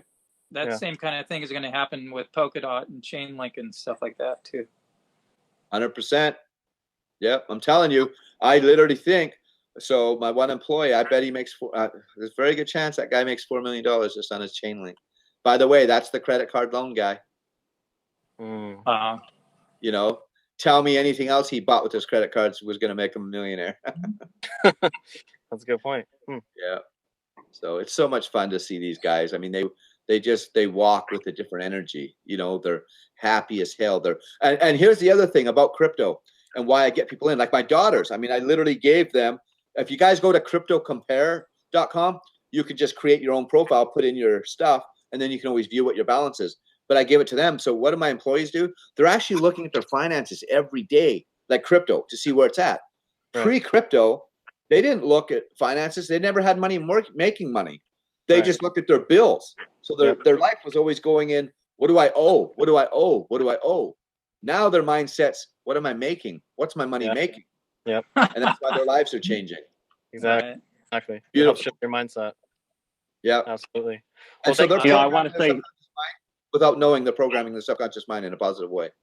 Right. Exactly. So, yeah. Well, thank you so much. You know, I think it's great the way that you work with all your employees and you help them with all your employees. I think that's really cool that you do that. It just makes me think I want to come work for your company to get some credit. Yeah, I'm a horrible boss when it comes to keeping a long-term employee, because I can only teach what I believe, and I don't believe in being an employee. So I don't teach it. Do you know what I mean? And so it's like none of them, I'm telling you, will be here in a year and a half. Well, I mean, neither will I, but they won't be here in a year and a half. Yeah. I mean, I'm creating millionaires here, you know, where they were on a path of being an employee for the rest of their life, like their family taught them. Mm-hmm. So, but most importantly, so I'm just thinking to myself, manage the money before they become the millionaires. So they're going to keep it when they get it. Right. You know? So do you want Beautiful. some of this audio deleted or? You know what? I didn't say anything. I mean, I did put my disclaimer that I'm not a financial advisor, yada, yada. But I mean, like I said, I tell the truth. I tell what I live. I tell what I preach. I got nothing to hide. So if it Right. helps anybody, just make sure they understand that I'm not giving financial advice. It's just my opinion. I'll include that, sure. You know, but yeah, I mean, I'm an open book. When I start yapping, I don't shut up. But same, likewise. So Well, thank you that's again, awesome. Ryan. I really appreciate your time and all your love and energy. And I look forward to maybe someday in the future, when Bitcoin hits 100,000, we can have another discussion. 100%. All right. Yeah. What are you talking about? Let's have a discussion when Chainlink reaches $300, but we'll do it like in Mexico on an all-inclusive or something, since you all should have plenty of money to be able to show up there. Well, thanks to you. I'm going to Mexico in a few days anyway, so I can meet you there right now. Yeah, just yeah, cool guys. Well, hey, it was good meeting you guys. Yeah, thank you. Yeah, thank you. All right, I Yeah, hope I gave you guys Good some to see you. advice. Yeah. good. All right, Absolutely. next time. All right, thanks All right, guys. thank you, buddy. All Have a right. good night. Good night. Good night. See you guys. Thanks, everyone. Night. Night.